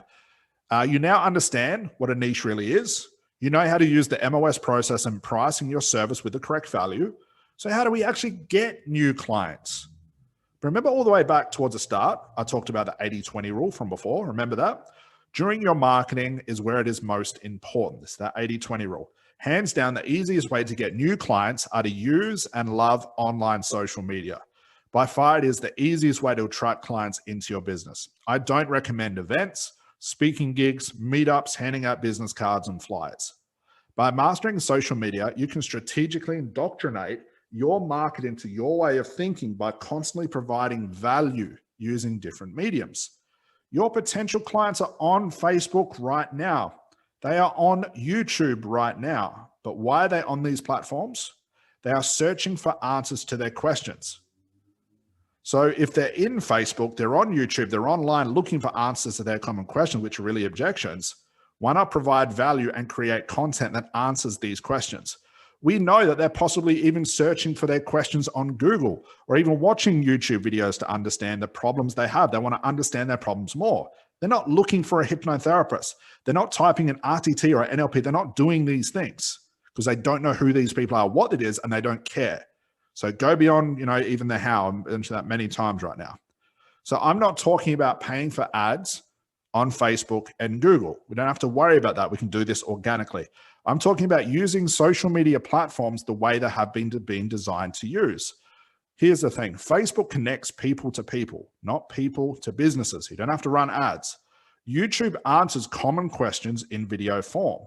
So why not put your valuable content in front of these people? They're already online anyway. Show them value. Provide value by answering the most common questions, not selling. Don't be one of those people that creates social media and says, hey, I've got an appointment for next Thursday after someone canceled who wants to quit smoking. That's not value, that's selling. We never sell. We provide value and allow our clients to make the decision that we are the expert and allow our clients to contact us. So provide value by answering your clients' most common questions, not searching. They're already online looking for this stuff. So give them what they're searching for. The true secret to social media and building a business online is consistency. Any business that is successful realizes that consistency over long periods of time will always win.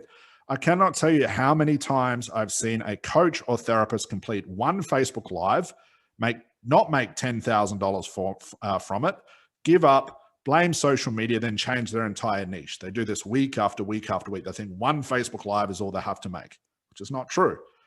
So keeping up the theme of systems and avoiding chaos of a more to-do list, which social media platforms do you use? Which is more efficient for your time and will yield the best results more than the other things you put into? So when using social media, most people throw spaghetti at the wall, just like I did, and they use every social media platform. Remember the first type of therapist I talked about? More of everything, okay? More of everything means more of everything type of attitude, okay? But that type of person is still better than the second one who does nothing. So when in fact, more of everything leads us back to chaos with no asymmetry. So to make it easier, I divide social media into two parts, as you can see in the bottom diagram. So I have something called long-term social media, grows over time without me having to have consistent posts. And I have short-term, grows quickly but needs to be refreshed with new content every few hours with really simple content. Now this may shock you. I only use two platforms, Facebook and YouTube. I really don't use anything else. Now, I wrote this book 2 years ago, 3 years ago. Right now, we do have an Instagram account. We're just diving into TikTok. But that's still not where I put a lot of my attention. All of my attention goes on YouTube and Facebook because they've been proven to work.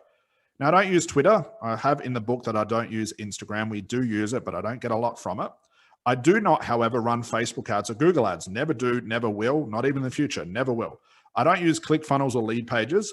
I don't speak at events, meetups, or podcasts. I do none of that stuff. So why Facebook, and why from my personal page, not a business or a brand page, and why YouTube specifically? Because we can repurpose content efficiently.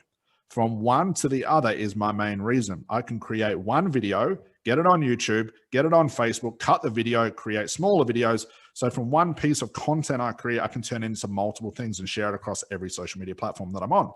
I do not need to create different content for different platforms with different dimensions, times, and ratios just to make it fit into that into that platform. So here's an example. I can record videos for YouTube that I can turn into a post for Facebook and upload those YouTube videos as a video on Facebook. I can record a Facebook Live and upload it to my YouTube channel, optimize it with highly searchable title and optimized description so it ranks in the top spot for my specific keyword. I can cut long videos into sections and upload them over Facebook over a few days. I can take something I said in a video and turn that into an announcement on Facebook. I can ask questions on Facebook, like an announcement post or something like that, that gives me ideas for my YouTube videos, then post them back onto Facebook, receive hundreds of comments, and book dozens of strategy calls. The one thing I know for sure is everyone uses Facebook and YouTube, and I've mastered these two things, and they work with consistent results. Keeping my inputs minimal, controllable, and reliable, making my asymmetry tracking even easier. So there's that diagram. Short-term, long-term asymmetry. So I can do all of this from my $2,500 laptop with free editing software, a $100 microphone, and a $30 USB camera. That's my entire company. I don't use any crazy software, anything like that, any lighting. It's just that's my entire company. I don't even have to leave my house, making my business expenses almost zero and my effort very minimal. My biggest expense is my accountant, and she saves me more money than I pay her and keeps my entire business chaos-free with very little expenses with maximum profits, okay? Really simple. So long-term versus short-term. So let's look more into this. Long-term is what I call YouTube. People, your clients, and my students use YouTube as a search platform, and they're typing in questions like, how do I grow my coaching business?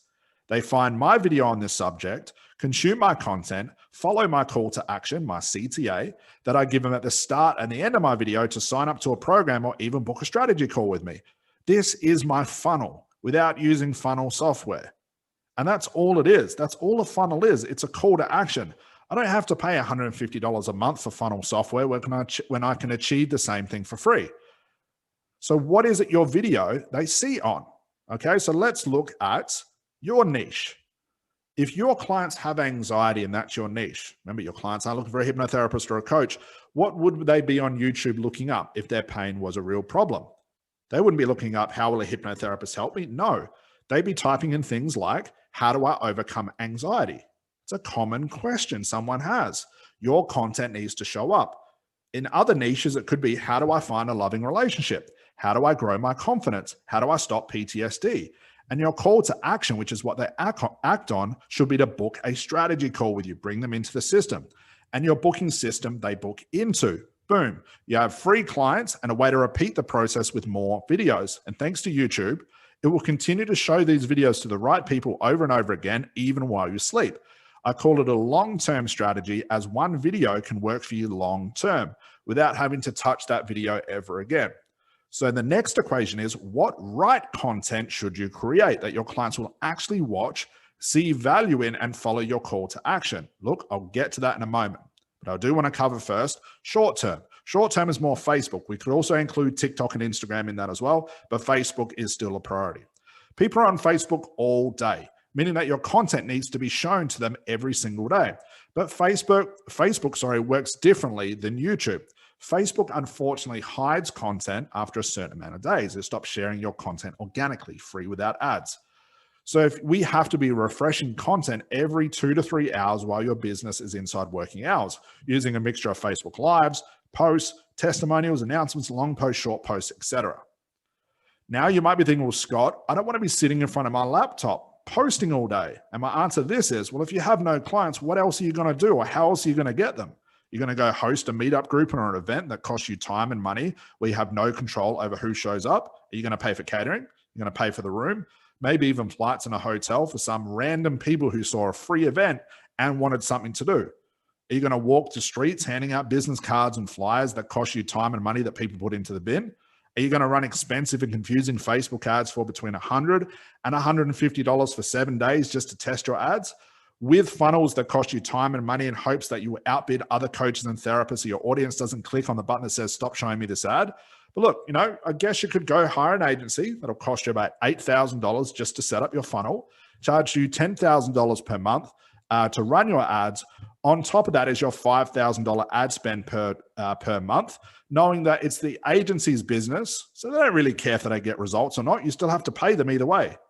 Systems thinking requires control of the input, process, and output. Your time needs to be used efficiently.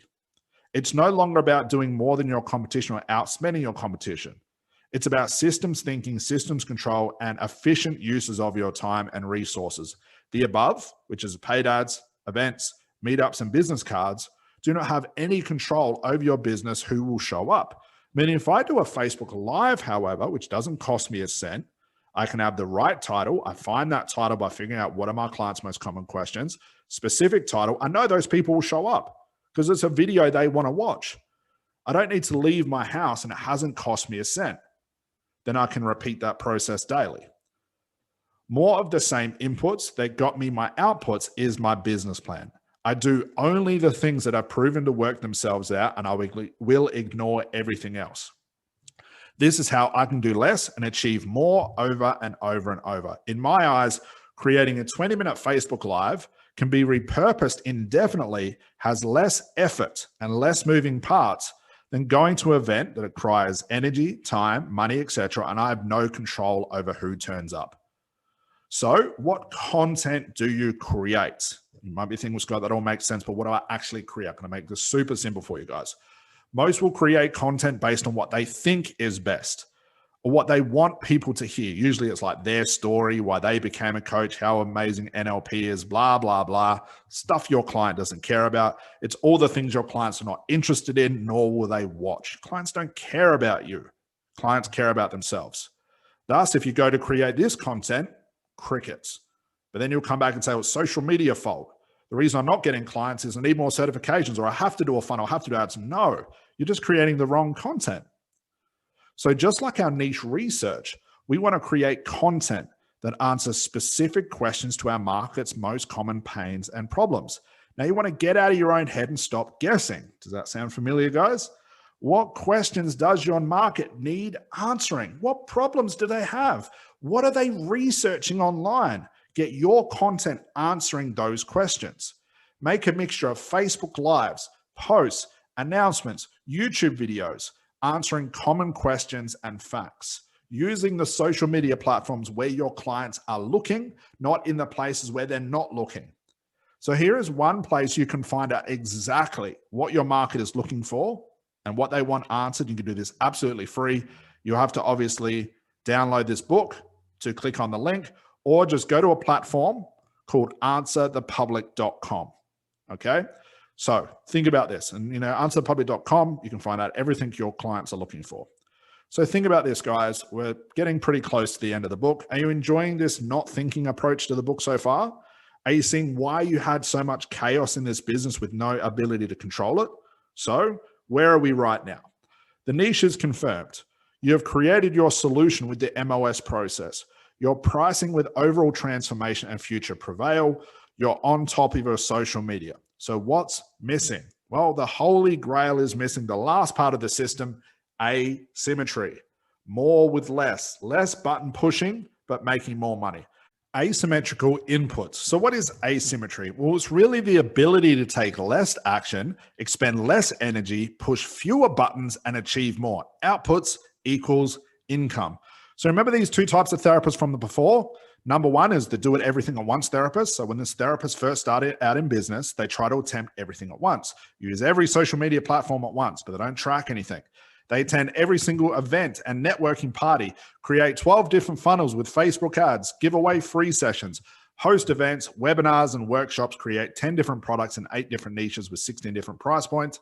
Very, very quickly they get overwhelmed, exhausted, and their effort never really materializes into any sort of money or success based on how much effort they're taking. But when they see this approach not working, the only thing they can work out is, well, I need to keep adding more and more and more of everything until 15-hour days are still not producing results. Number two, like I said, is where I start, is the overthinker and the worrier. The therapist or a coach comes to realize about how much they think they have to do in order to be successful. And they get so overwhelmed and scared they end up doing nothing. They think they have to use all the social media. They think they have to do sales and videos and Facebook lives and YouTube videos, funnels with paid ads, networking events, free sessions, pro bono, and the list goes on. Again, they get very, very overwhelmed, confused about where to start, and they do nothing. Their only conclusion is, I need to get more certified. I need to do more mindset work, or I have to get my better timeline sorted out. And they've concluded that these things are the real problem, but they're not looking at the system itself. So remember, I wanted to turn you into number three, which we've started to do during this book. But let me cut to the chase. The asymmetry expert, the way they're able to run their business by doing less is they cut complexity, systems, strategies, niches, service prices, and social media strategy down to one, leaving them with one niche, one price, one service, one social media strategy, and one focus. So the last part of our system is to look for asymmetry inside the new system we're creating. So there's that diagram. The asymmetry is what we track, and we either repeat what's working or ignore the things that are not. And that's what asymmetry allows us to do. This is how we become the third type. Asymmetry is the art of finding the best, makes money, actions with the least amount of effort that achieves the biggest outcome and ignores everything else. Every shiny object, every new funnel, every other expert claiming that you can get 750% more watch time on Facebook Lives with this app. Every mindset coach is saying you need to unblock the 16 biggest blocks of abundance. Every copywriter is saying that you need to use hidden hypnotic language to fool your client's mind into buying from you every single time, and everything else that adds more things than what your system actually needs. Sounds like the MOS process, right? We are MOSing your system, your business, your income, your success, your confidence. I am MOSing every single thing you do, guys. Why? Because I want to make it simple for you. So how do we find this elusive asymmetry? Well, it's actually quite easy. So below is the diagram again of our entire system. We can put asymmetry markers in a few places. We're not going to guess where our asymmetry is. I'm going to show you where to track it. So number one, a great place to have an asymmetry marker is in your booking system in your survey. See this question I have here. This is for the tracking system. Okay. So the question I have in my survey is, where did you find Scott? Did you see him on YouTube, Facebook? Was it a referral, word of mouth? Where did you see him? Now, to the average person that is booking a strategy call with me, they just look at that and they answer that question. But this tells me every single place that I need to be more than others. You could also ask people on your strategy call, where did you find me? Mark it down. And if you have 20 strategy calls in a row and 15 of those people tell you that they saw you on Facebook, now you know where your asymmetry is. You want to look through all your inputs over the last 30 days and where are you seeing the most responses? If you do a YouTube video and you get hundreds of comments compared to a Facebook Live where you get 2, this also lets you know that YouTube may be your asymmetry. Now, if you cannot see what is happening, go back to the start of the book for the next 30 days and watch everything. Just watch everything you do. If you complete an input, what is the response like? If you do a Facebook Live and receive 100 responses, in contrast to hosting a meetup group where 4 people show up, you can make an easy decision on this data. Add every input, action, and CGA into the system and by the number of responses. Some will show more and some will show less. If you did 15 Facebook Lives in 1 month, track it. What were the responses like? If you did 75 organic outreach messages to potential clients, track it. If you created 12 YouTube videos in a month, track it. If you got 3 clients in 1 week who all found you on YouTube, double down on YouTube. Repeat what gets you clients and ignore the rest, but you have to be extremely vigilant. This will be the most important activity you do. But here's what's crazy. Week after week, when I talk to my students, I ask them where their clients are coming from. And we can look over their entire month and see clearly, like a punch in the face, where their asymmetry is. If we can see that in 1 month, a student has 5 paying clients at $2,500, this is a real case study from one of my students, as a matter of fact, and 4 of those clients came from YouTube, what do you think I told this student to do? Do you think I told her to go add funnels and ads and all things like that, host meetups? I said, no, go to the places where your clients came from and do more there. Ignore everything else. Now she doubled down on YouTube, created 1 video a day, ignored Facebook and LinkedIn, and let's see what happens. In 30 days and 1 15-minute video per day on YouTube that was repurposed into her other content, 8 clients at $2,500. She went from 5 to 6 hours a day on social media. We built up such momentum and data to find out where her asymmetry was, to now just over an hour or 2 making 1 video per day, 6 days per week, doubled her income. Less effort, less moving parts, bang, MOS again. That is the asymmetry. Now imagine you could do that for your business. I got 2 diagrams here. Remember the actions of everything at once with no tracking? So from this chaos to something simple like this, which business model would you rather follow? I know for sure it would be the second one. To know where your time is wasted and where your time is efficiently used to get paying clients is the name of the game, guys. To schedule your entire days, weeks, and months based on asymmetry. And know if you just completed your CGAs with the right asymmetry each day, then did whatever the hell you wanted for the rest of the day, imagine that business model. Because asymmetry shows you where the money is. So all you have to do is wake up each day and go, okay, I know my asymmetry is YouTube. I got 2 clients last week by doing 1 video a week. I want to get 4 clients this week. I'll just double the amount of videos. Or if I'm really, really keen, I'll do a video each day and I can expect double, triple, quadruple content and results, responses, asymmetry, and income from putting the right actions in the right place and ignoring everything else. That's a business model that's controllable. So this is the asymmetry level, guys. Only the inputs, ignore everything else, the right clients into your processes every single time. So you're getting the right clients on the strategy call every single time, paid clients doing less work.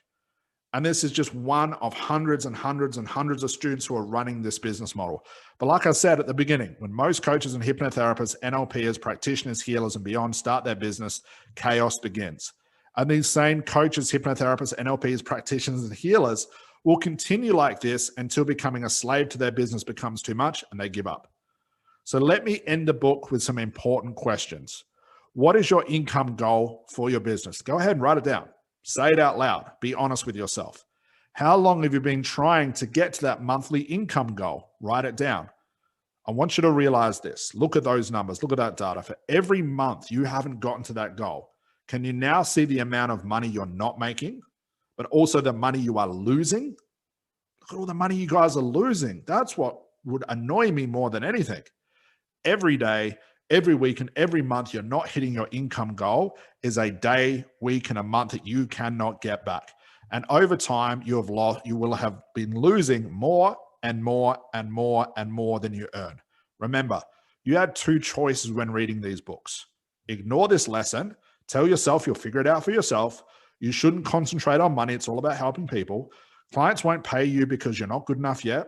I shouldn't niche because then I'll miss out on clients. You'll take better action in a few months' time after you work out your mindset. But really, this is all just about mindset and energy. If I just do more of those things, I clear those things out, then clients will come kicking down my door. That's where most will stay. Or you can face this reality of what I've talked about in this book, break your habits and forget these excuses. Admit you don't know it all and you're not meant to. Admit you can't figure it out yet for yourself and you're not meant to have. Agree that this is the first business you have started and you're not meant to know it all yet. And you do need the trusted expert to help you and to start to grow your business in a whole new way with a proven system and a proven model.